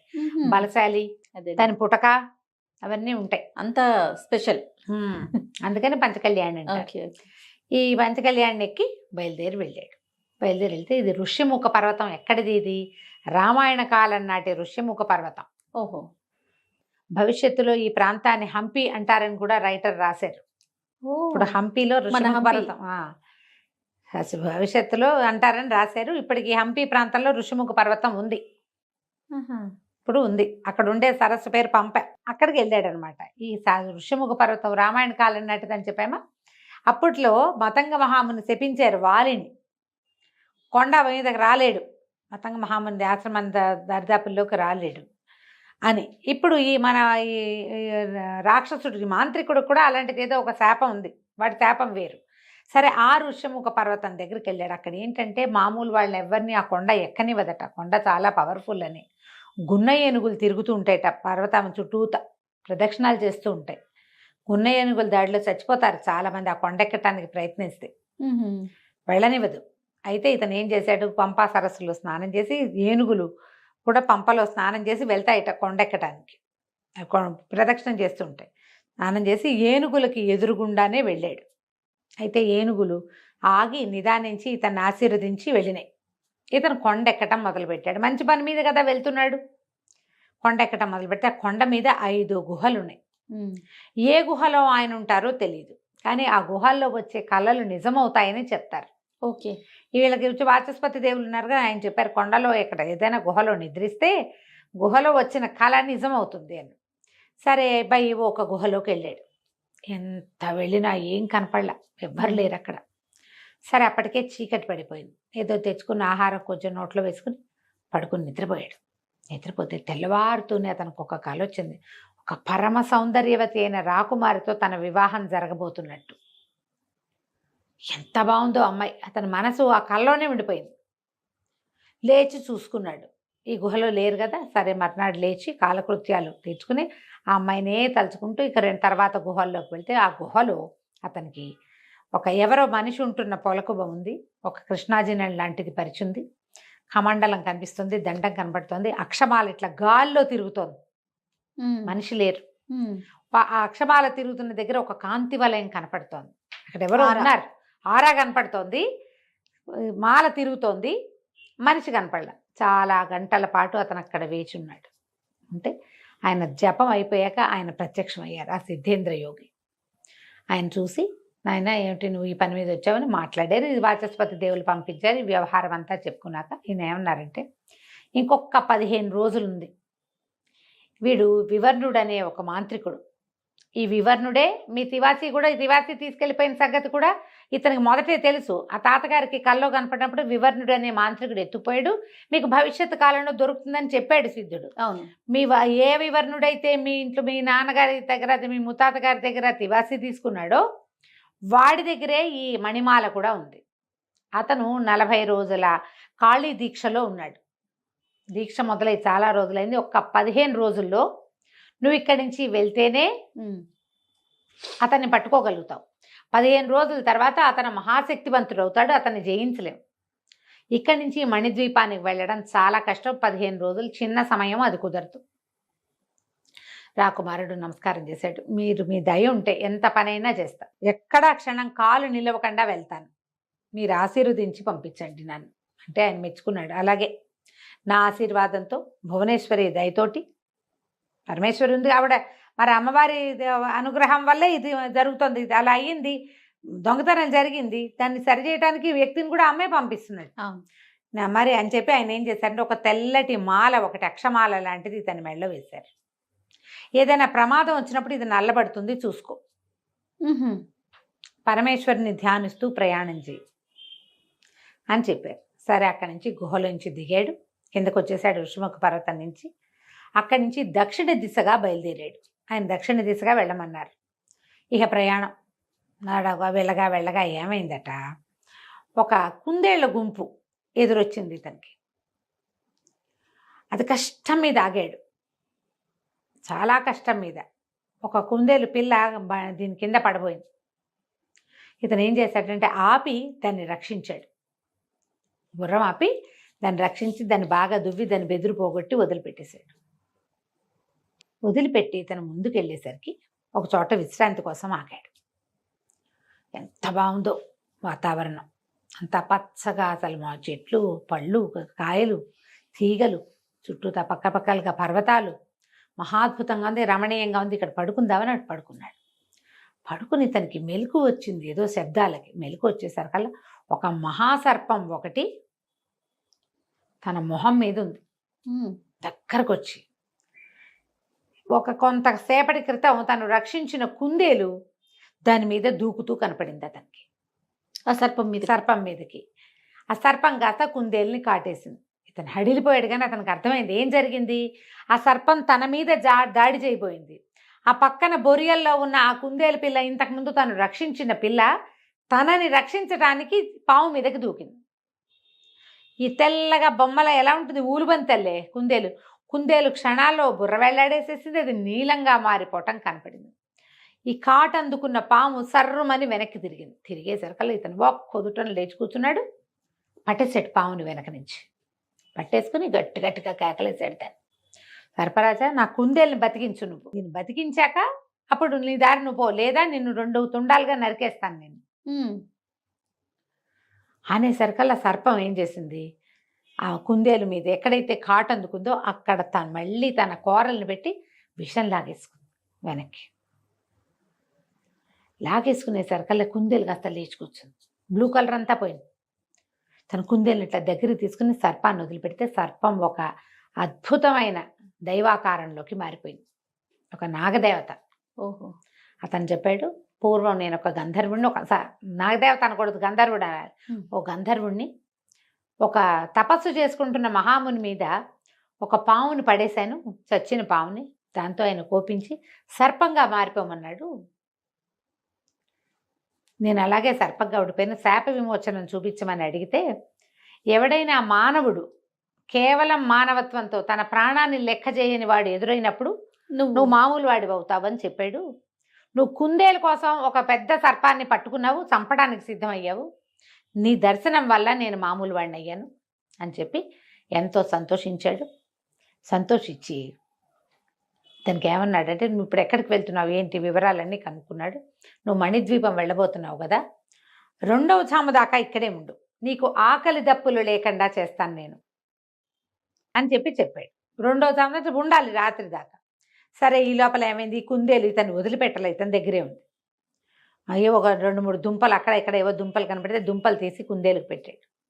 కుందేలు, యువరాజా మీరు కూడా పళ్ళు తినండి అన్నట్టుగా ఏదో మాట్లాడుతోంది. పరిగెత్తుకుంటే ఎక్కడికో వెళ్ళింది. వెళ్ళి 2 పళ్ళు పట్టుకొచ్చి ఇచ్చింది కుందేలు. ఆ 2 పళ్ళు తిన్నాడు. తిన్నాక ఆ కుందేలు ఏం మాట్లాడినా ఇతనికి అర్థం అవటం మొదలుపెట్టింది. అదేదో మాట్లాడుతున్న మాటలు ఇతనికి అర్థమవుతుంది. అర్థం కాలే ఏం జరుగుతోందో. సరే, గడిచింది. అవును, 2 ఫలాలు తిని ఉన్నాడు. టైం గడుస్తోంది. ఈ కుందేలు ఆ కళ్యాణితో స్నేహం కట్టేసింది. దానికి పేరు కూడా పెట్టుకున్నాడు, శశివదన అని. కుందేలుకి శశి అంటే కుందేలు, చంద్రుడితో పాటు కుందేలు కూడా వస్తుంది. శశిముఖి అవి అంటే చంద్రుడు లాంటి ముఖం కలిగింది. కుందేలు కూడా శశి అంటారు, శశకము అంటారు సంస్కృతంలో. శశి. ఓకే. ఆ కళ్యాణితో స్నేహం కట్టి దాని మీద ఎక్కి కూర్చుంది, ఆ గుర్రం మీద. సరే, 2వ జాము అయ్యేసరికల్లా ఇతనికి నిద్ర పడుతూ ఉండగా అది గంధర్వుడు మళ్ళీ వచ్చాడు. నాతో రండి యువరాజా అని చెప్పి ఈ కుందేలు గుర్రము నిద్రపోతుండగా ఇతను అతనితో కలిసి నడిచి వెళ్ళాడు. ఇక్కడ వాళ్ళు ఉన్నదానికి కొంచెం దూరంగా తీసుకెళ్తే అక్కడికి ఎట్లా ఉందంటే, 2వ జాము అయ్యేసరికల్లా పెద్ద వనం, నక్షత్రాలు కాస్తున్నాయి అక్కడ చెట్లకి. పెద్ద వెన్నెల రేఖలు లాంటి చెట్లు, వాటి నిండా గుత్తులుగా నక్షత్రాలు వేళ్లాడుతూ కనపడ్డాయి అతనికి. ఈ గంధర్వుడు లోపలికి తీసుకెళ్ళి ఆ బాగా లోపలికి వెళ్ళిన తర్వాత అన్ని నక్షత్రాలే, అన్ని పళ్ళు, పువ్వులు, కాయలు అన్ని నక్షత్రాలే. లోపలికి వెళ్ళి ఒక చెట్టు దగ్గరికి వెళ్ళి నమస్కారం చేసి యువరాజుకి ఏదైనా తినడానికి ఇవ్వమని అభ్యర్థిస్తే ఆ చెట్టు తనే కొమ్మలు ఇలా వంచింది వెళ్ళి చేయి దాకా. ఓ పండు ఒక నక్షత్రాన్ని కోసుకున్నాడు. పండే నక్షత్రం షేప్లో ఉంది. ఇది ఆరగించండి అని చెప్పాడు. ఆ పండు తినేసరికి నీరసం లేదు, బద్ధకం లేదు, ప్రయాణపు అలసట లేదు, ఆకలి దాహం అసలు లేవు. అప్పుడు ఈ గంధర్వుడు చెప్పాడు ఏంటంటే, ఇది నక్షత్రవనం, కేవలము గంధర్వులకి, కిన్నర్లు, కింపురుషులకి మాత్రమే కనపడుతుంది. ఇది రాత్రి 2వ జామునే ఇక్కడ కనిపిస్తుంది. ఇక్కడేమన్నా ఎవరికి కనపడదు, ఎవరికి అడ్డం రాదు. నువ్వు కారణ జన్ముడివి కాబట్టి నీ వల్ల ఒక గంధర్వుడికి శాప విమోచనమైంది, అందువల్లే నీకు కనపడింది. దీనివల్ల మీ ప్రయాణం అంతా మీకు ఆకలేదు, ప్రయాణం అయిపోయాక మామూలు అయిపోతుంది అని చెప్పాడు. గంధర్వుడికి నమస్కారం చేసుకుని ఇతను బయలుదేరి వెళ్ళిపోయాడు. సరే, అక్కడి నుంచి వెనక్కి వచ్చేసాడు. గంధర్వుడు వెళ్ళిపోయాడు. చూస్తే ఆ శశి ఇంకా గుర్రం మీదే ఉంది. శశివదన హాయిగా పెద్ద నిద్రపోతాను. ఇతను కూడా ఓ పక్కన నడుము వాల్చి పడుకున్నాడు. తెల్లవారాక దానికి గుర్రానికి కాస్త తిరగడానికి అటు ఇటు తిప్పాడు, మంచినీళ్ళు తగ్గించాడు. శశికి ఏవో 2 దుంపలు చూసి పెట్టాడు. అది కూడా దుంపలు అదే పీకుని తినేస్తుంది, లేదా వీళ్ళు పీకి ఇచ్చినా కూర్చుని తింటుంది. బయలుదేరి వెళ్తుంటే వీళ్ళకి పెద్ద పెద్ద కేకలు వినపడ్డాయి. ఒక అమ్మాయి ఎవరో కేకలు పెడుతోంది, రక్షించండి రక్షించండి, నన్ను వదలండి అంటోంది. ఏమిటా అని గుర్రా అన్నట్టు పరిగెత్తిచ్చాడు. ఆ శశి ఇతను వదిలిపెట్టలే, ఇతనితో పాటే ఉంది ఆ కుందేలు. పరిగెత్తుకుంటూ వెళ్ళేసరికల్లా ఏమైంది, ఒక అమ్మాయి మునికన్యలాగా ఉంది. ఎవరో 2-3 ఈ అడవుల్లో తిరిగే దుండగప్పు వాళ్ళు ఎవరో ఆ పిల్ల వెంట పడ్డారు. ఇతను ఏం చేశాడు, వాళ్ళని చితకొట్టేశాడు. పారిపోయారు వాళ్ళు. పారిపోతే ఇతను అడిగాడు అనమాట, అమ్మాయి ఎవరు సోదరి, నువ్వు మునికన్యలాగా ఉన్నావు, ఈ ప్రాంతానికి ఎందుకు వచ్చావు, ఇట్లా దుండగులు తిరిగే ప్రాంతానికంటే. ఆ అమ్మాయి ఏం చెప్పిందంటే, ఇక్కడ నుంచి దగ్గరే కుశాలపురం అని మా ఊరు, అక్కడికి తూర్పు దిక్కున, ఆ కుశాలపురంలో తూర్పు దిక్కున మా తండ్రి గారికి ఒక ఆశ్రమం ఉంది, ఒక పర్ణశాల కట్టుకుని. మా తండ్రి పేరు ఉపమహర్షి, ఆయన వేదాధ్యయనం చేయిస్తారు, వేద పాఠశాల ఉంది. పువ్వులు కోయటం కోసం నేను ఇటువైపుకి వచ్చాను, మా వైపు పువ్వులు తక్కువగా ఉన్నాయని వీళ్ళెవరో నా వెంట పడ్డారు, తమరెవరు రాకుమారా అని అడిగింది. అప్పుడు ఈ అబ్బాయి ఇతని విషయం అంతా చెప్పి మణిద్వీపం వెళ్తున్నాను అన్నాడు. అనగానే అమ్మాయి ఏం చెప్పిందంటే, మణిద్వీపం సంగతులు మా నాన్నగారికి ఎంతో బాగా తెలుసు, మీరు తొందరగా వెళ్ళిపోయే దారి ఆయన చెప్తారు, మీరు నాతో రండని ఆ అమ్మాయిని కుందేలు పిల్లని ఎత్తుకుని, కుందేలు పిల్లతో కబుర్లు చెప్పింది. దాన్ని ఎత్తుకుని అతను గుర్రం మీద తనను అనుసరిస్తుండగా ఆ ఉపమహర్షి ఆశ్రమానికి తీసుకెళ్ళింది. అక్కడికి వెళ్ళాక ఆయన చక్కగా కుశల ప్రశ్నలన్నీ కనుక్కుని, నాయన ఇది మణిద్వీపం చాలా దూరం, దీనికి 2 దారులు ఉన్నాయి, సులువు చాలా ప్రయాణము అయినదేమో ఒక పెద్ద దారి, ఈజీగా నిలబడుతుంది. కష్టము దగ్గర దారి ఇంకొకటి ఉంది, ఏది కావాలి? 2 దారులు చెప్తా నీకు. ఆ దారిలో మామూలుగా రోడ్డు పట్టుకుంటే ఆ పోతూ ఉంటుంది, ఓఆర్ఆర్ వెళ్తుంది, వెళ్ళిపోవచ్చు. కానీ ఇప్పట్లో చేరవు, కానీ నీకు సమయం తక్కువ ఉంది. 15 రోజులే చెప్పారు కదా, అప్పటికి 3 రోజులు 4 రోజులు గడిచిపోయినాయి, ఇంకా 12 రోజులు ఈ ప్రయాణం అంతా చేయాలి. ఇది కూడా నీకు ప్రయాణం పడుతుంది, కానీ ఆ లోపల నువ్వు చేరిపోతావు అని చెప్పి ఆయన ఏం చెప్పాడు, ఇక్కడికి ఏ దిక్కున ఒకవైపు పగడపు కొండలు ఉన్నాయి, నున్నగా చేయేస్తే జారిపోతాయి. ఆ పగడపు కొండలు ఎక్కడం కష్టం. కొండలు దాటాక ఒక రాక్షస కోట వస్తుంది, అది దాటాక మణిద్వీపం వస్తుంది.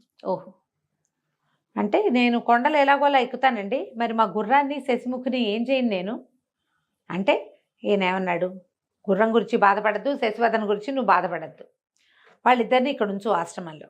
ఓకే. గుర్రం గడ్డి మేస్తూ తిరుగుతుంది, శశి ఏదో పిల్లలతో పాటు ఆడుకుంటూ ఇక్కడే తిరుగుతుంది, ఆహారం మేము చూస్తాం, నువ్వు వెళ్ళిరా, వెళ్ళి వచ్చాక వీళ్ళని తీసుకెళ్దువు కానీ అని చెప్పేసరికి వాళ్ళు ఒప్పుకున్నాడు. ఒప్పుకొని ఆయన చెప్పిన దిక్కుగా ప్రయాణం మొదలుపెట్టాడు. ఒక సొరంగం ఉంటుంది, రాజకోట ఉంది, రాక్షస కోట ఉంది, ఇవన్నీ దాటాలి. సరే, అక్కడి నుంచి నైరుతి దిగ్భాగం వైపుకి నడుచుకుంటూ వెళ్ళాడు ఇతను. గుర్రం లేదు, గుర్రాన్ని ఇక్కడ వదిలిపెట్టేశాడుగా, ఇక నడకే వెళ్తే పెద్ద పెద్ద కొండలు. అయితే ఏమైంది, ఇతను చూసుకున్నాడు, తన మెడలో ఉన్న తెల్లటి గొలుసు ఇచ్చారు కదా ఋషి సిద్ధేంద్ర, ఆయన యోగి, అది నల్లబడ్డ మొదలుపెట్టింది. ఏదో ప్రమాదం వస్తుంది అనుకున్నాడు.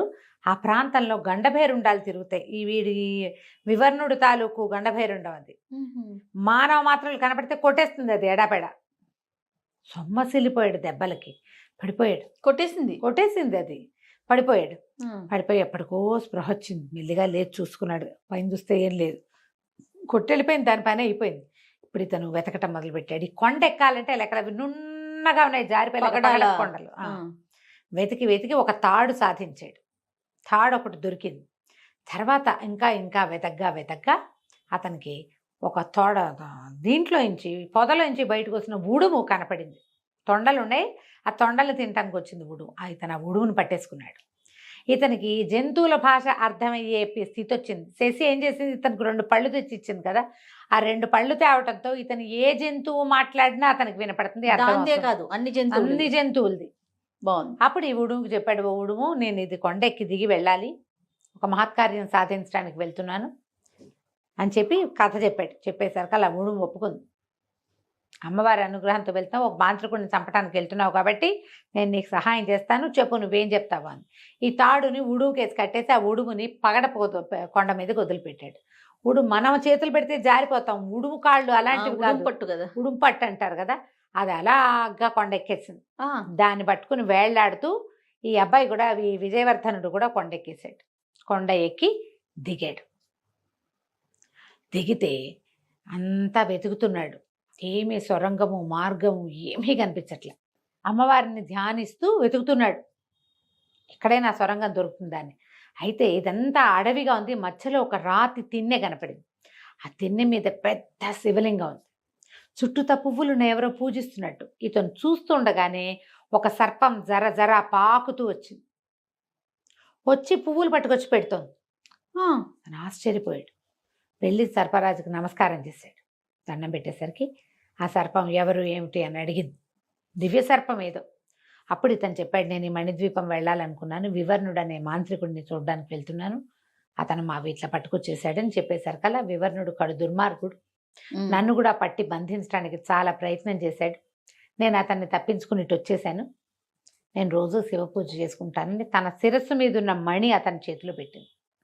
సొరంగ మార్గం నేను చూపిస్తాను, దారిలో రాక్షస కోట వస్తుంది, జాగ్రత్తగా దాటాలి, మొత్తం మణిద్వీపం అంతా భూతాలమయం, అంతా మంత్రకట్టులోనే ఉంటుంది, జాగ్రత్తగా ఉండు. ఈ మణి వల్ల నీకు సర్పాలు అవి నిన్నేమీ చేయలేవు, ఏ క్రిమి కీటకాలు విషకీటకాలు ఏవి నిన్నేమీ చేయలేవు. ఈ మణిని తీసుకో, వివర్ణుడి మరణమే కావాలి నాకు కూడా, వివర్ణుడి వల్ల నేను మణిద్వీపంలోకి వెళ్ళలేక ఇక్కడ ఉండాల్సి వస్తుంది అని చెప్పి ఆశీర్వదించి ఆ మణి చేతిలో పెట్టింది. అక్కడి నుంచి పాక్కుంటూ వెళ్ళి ఆ చెట్ల మధ్యలో నుంచి ఒక బిల మార్గాన్ని చూపించింది, ఒక రాయి అడ్డం పెట్టింది దానికి. ఇతను రాయిని పక్కకు తొలగించి ఆ సర్పానికి నమస్కారం చేసి అందులోకి వెళ్ళాడు. దాని నిండా పాములు, తేళ్లు, గండ్రగబ్బలు మూసేసున్న వాటిల్లోకి బాగా చేరతాయి.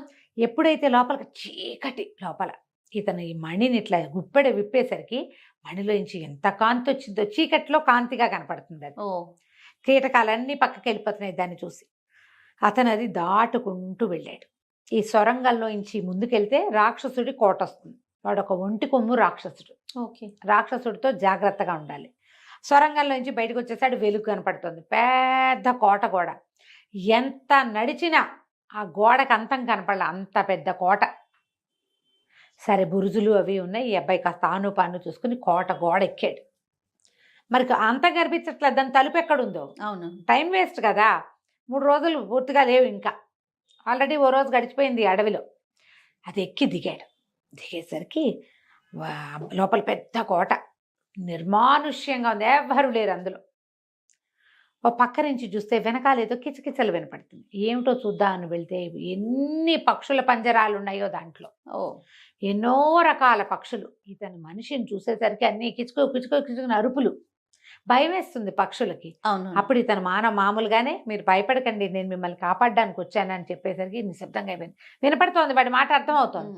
అప్పుడు ఒక పెట్టొచ్చి చెప్పింది, అంత సులువు కాదు, రాక్షసుడు ఇక్కడ కాపల, వాడు నరమాంస భక్షకుడు, అతని నుంచి ఓడించడం సులువు కాదు, అతన్ని ఓడించడం సులువు కాదు, మమ్మల్ని రక్షించడము సులువు కాదు. ఇక్కడ ఉండగా ఒంటికొమ్ము రాక్షసుడు విపరీతంగా పక్షుల్ని తినేవాట, అమితంగా వేటాడితే మేమందరం అతన్ని బతిమలాడాం, మమ్మల్ని అలా మొత్తం జాతంతటిని నాశనం చేయొద్దంటే మమ్మల్ని పెట్టెల్లో బంధించి ఎప్పుడైనా వాడికి ఆహారం తిరగకపోతే మమ్మల్ని తింటాడు.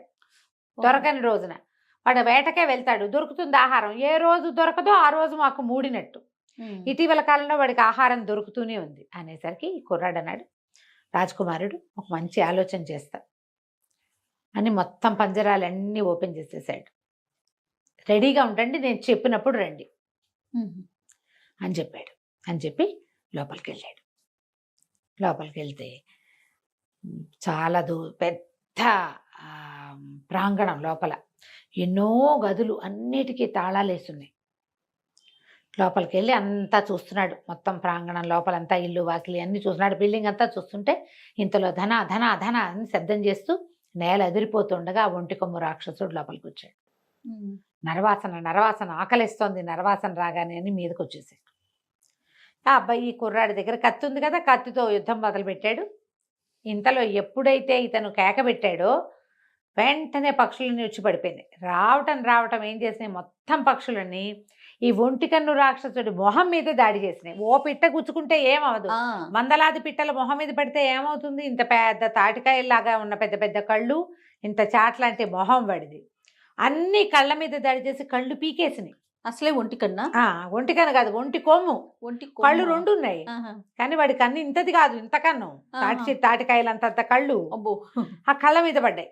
మొత్తం కళ్ళు పీకేసరికలు వాడు కెవ్వు పెద్ద పెద్ద కేకలు పెడుతూ కెవ్వు కెవ్వు కెవ్వుమంటూ 2 చేతులతోటి పక్షుల్ని విసరటానికి ప్రయత్నం చేస్తూ కూలబడిపోయాడు. ఓహో, కంటి చూపుకి చాలా ఇబ్బంది, కళ్ళు లేకపోతే ఎవడూ చూడలేడు కదా. ఎప్పుడైతే ఇట్లా అయ్యిందో కింద కూలబడిపోగానే వాడి మళ్ళీ ఇక్కడ నడి దగ్గర దోపుకున్నట్ట తాళాల గుర్తు కింద పడిపోయింది.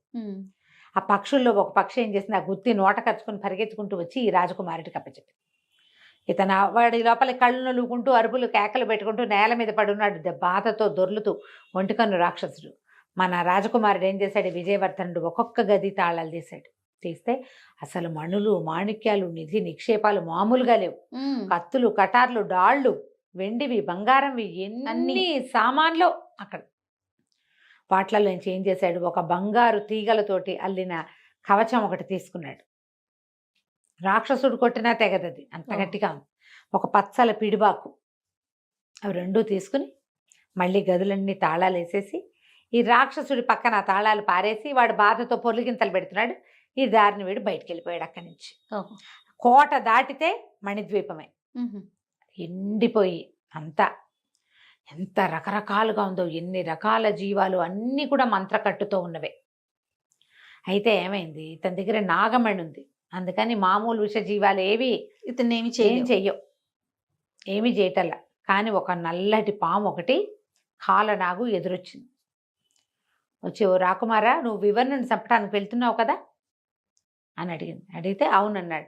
మేమందరం నిన్ను ఎందుకు ఏమీ చేయలేకపోతున్నామో అర్థం కావట్లేదు, నిన్ను కాటేయటానికే వచ్చాను నేను, కానీ నీ దగ్గరకు వచ్చేసరికి నాకు అలా చేయాలనిపించట్లేదు, నీకు రహస్యం చెప్పాలనిపిస్తుందంటే ఇతను లోపల నుంచి దట్టిలో పెట్టుకున్న నాగమణి తీసి చూపించాడు. ఆ మణిని చూడగానే ఆ పాము సాష్టాంగం పడిపోయి మరి నేను నీకు వాడి ప్రాణ రహస్యం చెప్తాను వివర్ణుడి, అతన్ని సంహరించాక మళ్ళీ నాకు ఒకసారి కనపడాలి నువ్వు, నేను మళ్ళీ కలుసుకుంటానని అతని ప్రాణ రహస్యం చెప్పింది. ఇతని సర్పాన్ని చూడడానికి ముందే ఒక ఊడల మర్రి, అక్కడ చెట్లు కూడా మాంత్రిక శక్తులే కలిగి ఉంటాయి. మా మర్రిలో చెట్లో నుంచి ఒక ఊడలు వచ్చి ఇతని పట్టి లాగేస్తున్నాయి, నెత్తురు పీల్చేస్తాయన్నమాట. ఇతను ఒక్కో ఊడని నరికినా ఇంకా ఇంకా ఇంకా ఇంకా కొత్త ఊడలు పుడుతూనే ఉన్నాయి. అవి ఏమిటి, ఆ చెట్టు తాలూకు ఒక కొమ్మల నుంచి వస్తున్నాయి. ఇతను ఒక్కోసారి ఒక్క ఎగిరి ఆ కొమ్మని కట్ చేసేసాడు. ఎప్పుడైతే కొమ్మ తెగిందో ఇంకా చెట్టుకి ఇంకా శక్తి లేకుండా పోయిందనమాట. అట్లా చెట్లని కూడా వాడి వశంలోనే ఉంచుకున్నాడు. ఎవరైనా శత్రువులు వస్తే చంపేస్తాయన్నమాట చెట్లు కూడా. ఈ నాగు ఇతనికి ఏం చెప్పిందంటే, ఇతను మహాకాళి దీక్షలో ఉన్నాడు, 40 రోజుల నుంచి కూర్చున్నాడు, ఇంకొక్క రోజు సమయం ఉంది, ఈ ఒక్క రోజులో నువ్వు చేయొచ్చు. ఈ మాంత్రికుడి గుహ ఉంది కదా, ఇదంతా ముందుకెళ్తే ఈ మణిద్వీపం తాలూకు రహస్యమైన గుహ ఒకటి ఉంది. ఆ గుహ దగ్గర నుంచి నైరుతి దిగ్భాగంలో ఒక పెద్ద చెరువు కనపడుతుంది, మహాకొలను దాని పేరు. ఆ మహాకొలంలో నీలంగా ఉంటాయి నీళ్ళు, మధ్యలో ఒక ఎర్రటి ప్రాంతం ఉంటుంది, అర్ధచంద్రాకారంలో ఉంటుంది, ఎరుపు. ఎక్కడైతే ఆ ఎరుపు ఉందో అక్కడ లోపలికి మునగాలి. ఆ మునిగితే లోపల ఒక పెద్ద ముత్యపు చిప్ప ఉంటుంది. ఆ ముత్యపు చిప్పలో పెద్ద చేప ఉంది, చేప కడుపులో ఒక ముత్యం ఉంది. నువ్వు అందులోకి దిగాలి.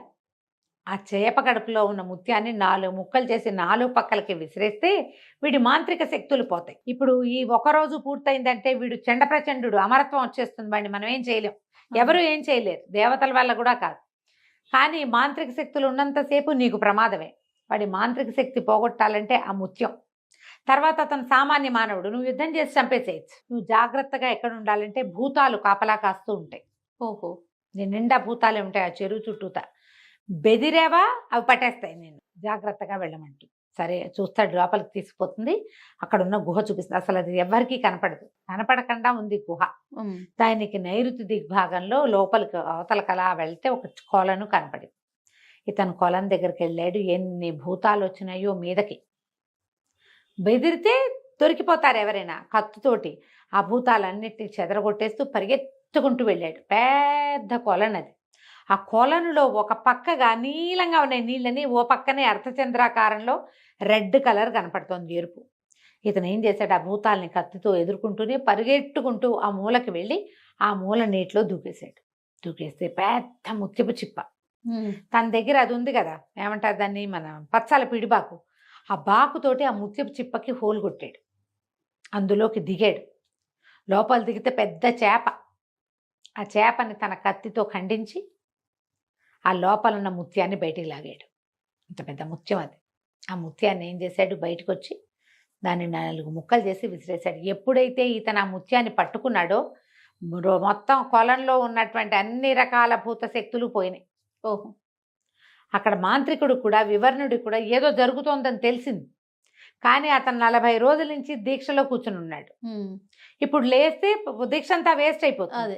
అక్కడే కూర్చుంటాడు. ఇంకొక 2 గడియల్లో ఇది పూర్తయిపోతుంది. ఇదంతా టైం పడుతుంది కదా.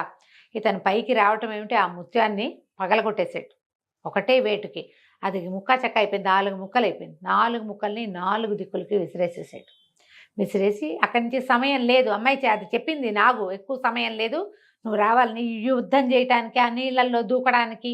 మనం అంటే 2 వాక్యాల్లో చెప్పాం, సమయం చాలా గంటలు పట్టేస్తుంది కదా. ఈ కత్తి పుచ్చుకుని పరిగెత్తుకుంటూ ఆ గుహ వైపుకు వెళ్ళాడు. గుహ విడిగా కనపడదు, రహస్యంగా కనిపిస్తుంది, రహస్యంగా ఉంది. ఆ పాము చూపించింది కాబట్టి ఇతనికి తెలిసింది. లోపలికి వెళ్తే ఈ మంచి దీక్షలో కూర్చుని ఉన్నాడు ఇతను. పెద్ద కాళికా విగ్రహం, మెడలో మణిమాల వేళ్లాడుతోంది. ఆ మణిహారం ఉంది ఆమె మెడలో. వీడు ప్రచండమైన దీక్షలో కూర్చున్నాడు. అతనికి తెలుస్తోంది ఏదో జరుగుతోందని. ఏం జరుగుతోందో తెలియలే. అయితే పాము ఏం చెప్పిందంటే, దీక్ష వాడికి మంత్రశక్తులు పోయినా కూడా వాడి మంత్రదండంలో ఖచ్చితంగా కొన్ని శక్తులు ఉంటాయి ఇంకా. ఓహోహో, జాగ్రత్తగా ఉండాలి, ముందు వీడిని సంహరించాలని చెప్పింది. ఈ లోపలికి వెళ్ళటం ఏమిటి, చూస్తే ఒక పక్కన మంత్రదండం నిలబెట్టుంది. దానికి మాయ తివాసి చుట్టుంది. తివాసి చుట్టి పక్కకు పెట్టాడు. ఈ లోపలికి వెళ్ళటం ఈ దీక్షలో కూర్చున్నటువంటి వీడిని, ఈ వివర్ణుడిని ఒకే ఒక్క వేటితో నరికేశాడు. తల తెగేసరికలు నెత్తురు ఎగిరి వెళ్ళి కాళ్ళ నిండా పాదాల మీద పడిపోయింది. పెద్ద చప్పుళ్ళు వచ్చేసినాయి గందరగోళంగా. ఈ చుట్టూతో వస్తున్న శబ్దాలు కంపించిపోతుంది దేవాలయం అంతా, గుహ అంతా. ఎప్పుడైతే వీడి తల తెగిపోయిందో మంత్రదండం నుంచి మాయతివాసి లేచిపోయి గాల్లో నుంచి వచ్చి ఆ దండం తగలబడిపోయింది. ఈ కాళికాదేవి విగ్రహంతో లోంచి అమ్మవారు ప్రత్యక్షమైంది. కాళిక ప్రశాంత వదనంతో, విజయవర్ధనుడు, చాలా గొప్ప పని చేసావు, ప్రయత్నశీలుడివై తిరులోకి విజయవంతం చెందేవు. ఈ మణిహారం ఎక్కడుండాలో అక్కడ స్వస్థానానికి చేర్చు. నీ పూర్వీకులు పోగొట్టుకున్నటువంటి మాయతివాసాన్ని మీ దానికి చేర్చుకో, మీ దేశానికి చేర్చుకో. ఎంతో కాలం విజయుడివై 2 రాజ్యాలకి పరిపాలన చేస్తావు, నచ్చిన వివాహం చేసుకుంటావు, ప్రజల్ని కన్నబిడ్డల్లాగా పరిపాలించి చిరస్మరణీయంగా నీ పేరు ఉంటుంది, జాగ్రత్తగా వెళ్ళు అని చెప్పేసి ఆ మణిహారాన్ని తనకు అప్పచెప్పేసింది ఆవిడ. ఈ మణిహారం పట్టుకొస్తుంటేనే తెలుస్తుంది భూమి అంతా ఇట్లా కదిలిపోతుంది. ఈ తివాసి మీద కాలు పెట్టాడు, బయటికి వెళ్ళిపోదామని. తివాసితో సహా ఇతను బయటకు వచ్చేసరికి మొత్తం కుంగిపోయింది అది. అంత పెద్ద గుహ, పెద్ద అమ్మవారి విగ్రహం, లోపల బోల్డని పూజా సంభారాలు ఉండి ఎంతో పెద్ద ప్లేస్గా ఉన్నది. మొత్తం భూస్థాపితం అయిపోయి ఒక రాతి బండలాగా ఏర్పడింది. ఏం లేదు అక్కడ. ఎప్పుడైతే ఇతను బయటికి వెళ్ళాడో ఆ నాగు వచ్చింది. మళ్ళీ వచ్చి అనేక విధాలుగా నమస్కారాలు చేసి, నేను నిన్ను ఎందుకు రమ్మన్నానంటే, ఇదే ఈ మణిద్వీప రహస్యం. ఇది సాధారణమైన ద్వీపం. ఎప్పుడైతే వీడు చచ్చిపోయాడో మొత్తం అన్ని చెట్లు చేమలు మొలిచేసినాయి. మాంత్రిక శక్తితోటి దీని పచ్చదనాన్నంతా పాడు చేశాడు. తక్కువ మంది జీవులు ఉండేవాళ్ళు, మాలాంటి వాళ్ళం ఎంతోమంది ఉండేవాళ్ళం. అందరినీ తన వశం చేసుకున్నాడు. మానవులు పారిపోయారు. ప్రశాంతతకి తపస్సు చేసుకోవడానికి వీలుగా ఉండాల్సిన ప్రదేశాన్ని ఇలా చేశాడు. అయితే నేను ఒక నాగకన్యని, అయితే ఈ సర్పం ఏం చెప్పిందంటే, నేను ఒక దివ్య సర్పాన్ని, నన్ను అష్టదిగ్బంధనం చేశాడు, నాగమణి, నా మణి లాగేసి చేసేసాడు, మణి దొరికితే గాని ఈ దిగ్బంధనం వదలదు నాకు, నీ చేతిలో ఉన్న నాగమణి కోసమే అడిగాను, నువ్వు జయించాక తర్వాత దాంతో నీకు పని లేదు కాబట్టి అని అడిగితే, ఇతను నాగమణిని తీసి ఆ సర్పానికి ఇచ్చాడు. చేశారు కల్లా ఒక దివ్య సర్పంగా మారిపోయింది. సంతోషంగా వెళ్ళిపోయింది. అక్కడి నుంచి ఇతని శాపానికి గురైనటువంటి వివర్ణుడు శాపానికి గురైన వికర్ణుడు వాళ్ళ అన్నయ్య ఉన్నాడు కదా, ఆయనకి పూర్వరూపం రాయి అయిపోయాడు. అవునవును. రాయి కాస్త మామూలుగా అయ్యి, తను ఎప్పుడైతే మామూలు అయ్యాడో అప్పుడు ఆయన తెలుసుకున్నాడు ఏం జరిగిందో. ఇక్కడికి వచ్చాడు ఆయన. వచ్చి ఏ మంత్రశక్తి అయినా, ఏ మంత్రసిద్ధి అయినా లోక కళ్యాణం కోసం వాడే వాళ్ళ జీవితాలే చిరస్మరణీయంగా ఉంటాయి. వాళ్ళే చిరంజీవులు అవుతారు. ఇట్లాంటి దుర్మార్గానికి పాల్పడితే ఇట్లాంటి దుర్మరణమే వస్తుంది. ఆయన జాగ్రత్తగా వెళ్ళి విజయుడిగా వర్ధిల్లని ఆయన హిమాలయాలకి తపస్సు చేసుకోవడానికి వెళ్ళిపోయాడు. ఇతను ఏం చేశాడు, ఉపమహర్షి ఆశ్రమానికి వెళ్ళి ఎంతో సంతోషంగా దీన్ని, తన కుందేలుని, తన గుర్రాన్ని తివాచి మీద ఎక్కించుకుని, మహిపాల మహారాజు అదే మణిమేఖల రాజేమో కోసలలో ఉన్నాడు. ముందు అక్కడికి కాదు వెళ్ళవలసింది, ఇక్కడ ఏదో అరాచకం జరుగుతుందని మణిమేఖలకే వచ్చేసాడు. ఎప్పుడైతే ఇతను మణిమేఖలకి దిగాడో, రాజ్యంలోకి వచ్చాడో, ఆ మహారాజా మందిరంలోకి రావటం ఏంటి, అక్కడ ఏం కనబడింది దృశ్యం, తను ఒకసారి కల్లో ప్రేమించి పెళ్లి చేసుకోబోతున్న ఒక సౌందర్యవతిని వాడెవడో ఒకడు పెళ్లి చేసుకోబోతున్నాడు, ఆ అమ్మాయి తోసేస్తుంది, నేను తాళి కట్టించుకోవడానికి ఆ అమ్మాయి గొడవ పెట్టేస్తాను. కనపడేసరికల్లా ఇతను ఆశ్చర్యపడి, ఇదేమిటి నా స్వప్న సుందరిని వీడెవడో పెళ్లి చేసుకుంటున్నాడు, ఒకవేళ వీడేనేమో రాజుగారి బావమరిదని అనుమానం రావటం ఏమిటి, తివాతీతో సహా లోపలికి వెళ్ళిపోయాడు. కత్తి తీసి ఒకటే వేటు కందర్పకేతుని, ఆ కందర్పకేతుకు దెబ్బ తగిలి పక్కకు పడిపోయి మెడ నరికేశాడు. ప్రజలంతా గగ్గోలు పెట్టారు. ఎవరైతే ఇతని కందర్పకేతు వెనకాల ఉన్నారో సైన్యం అంతా కకావికలై పారిపోయారు. ఏముంది, వాడిని చంపేస్తే అసలు వెళ్ళిపోతే ఇంకేం లేదుగా. ఆ అమ్మాయి లేచి నిలబడి ఆశ్చర్యపోయింది ఇతన్ని చూసి, చాలా సిగ్గు కూడా పడింది. ఇంతలో ఆ పక్కనున్న కుముదిని, ఈయన్ని మీరెవరు ఏమిటి అని కనుక్కుని, మీరు రండి మీకు ఒకటి చూపిస్తానని తీసుకెళ్ళి అతను అమ్మాయి గీసిన ఫోటోలు వాళ్ళని బొమ్మలు గీసింది, వాళ్ళని చిత్రలేఖనాలు అవన్నీ తీసి చూపించింది. మీరు ఎప్పుడో కల్లోకి వచ్చారు, రాకుమార్తె చెప్తూనే ఉంది ఎప్పుడో ఒకప్పుడు ఇది జరుగుతుందని అని చెప్పి చాలా సంతోషించారు. ఇతను ఏం చేశాడు, రాణిగారు ఎక్కడున్నారని బంధించిన రాణిగారిని విడిపించారు. మంత్రిని సుమేధుణ్ణి చిత్రహింసలు పెట్టాడు కందర్పకేతువు, ఆయన ఎక్కడో జైల్లో పడి ఉన్నాడు, ఆయన్ని కూడా విడిపించి మీ రాజుగారు క్షేమంగా ఉన్నారు, మా రాజ్యంలో ఉన్నారు, నేను వెళ్ళి తీసుకొస్తాను, మీరు లోపల రాజ్యాన్ని సంభాళించుకోండి అని సుమేధుడికి సపర్యలు చేయించి, చికిత్స చేయించి, రాణి, యువరాణి, మంత్రి గారి చేతుల్లో ఈ మణిమేఖల రాజ్యాన్ని పెట్టి అమ్మవారి ఆభరణాన్ని అప్పచెప్పి వీళ్ళకి తన కోసల రాజ్యానికి వెళ్ళి, ఈయన ఈ అబ్బాయి ఎక్కడికి వెళ్ళేసరికల్లా రాజుగారు అప్పటికి ఎన్ని రోజుల నుంచో దిగులుగా ఉన్నాడుగా, ఆయన ఎక్కడికో బయలుదేరి వెళ్ళిపోదామని వెళ్ళిపోతున్నాడు. ఈ తివాసి మీద వస్తున్న అతను చూసేసరికి ఆశ్చర్యపోయాడు. ఆయన చెప్పాడు, మీకు మీ నగ క్షేమంగా ఉంది, అమ్మవారి వస్తువు క్షేమంగా ఉంది, మీ కందర్పకేతువు మరణించాడు, రాణిగారు, యువరాణి అందరూ క్షేమంగా ఉన్నారు, సుమేధుడు కూడా ఆరోగ్యం చేకూరి బాగున్నాడు, మనం అందరం కలిసి అక్కడికి వెళ్దామని చెప్పి తల్లిదండ్రికేమో మాయ తివాసి అని అప్పచెప్పాడు.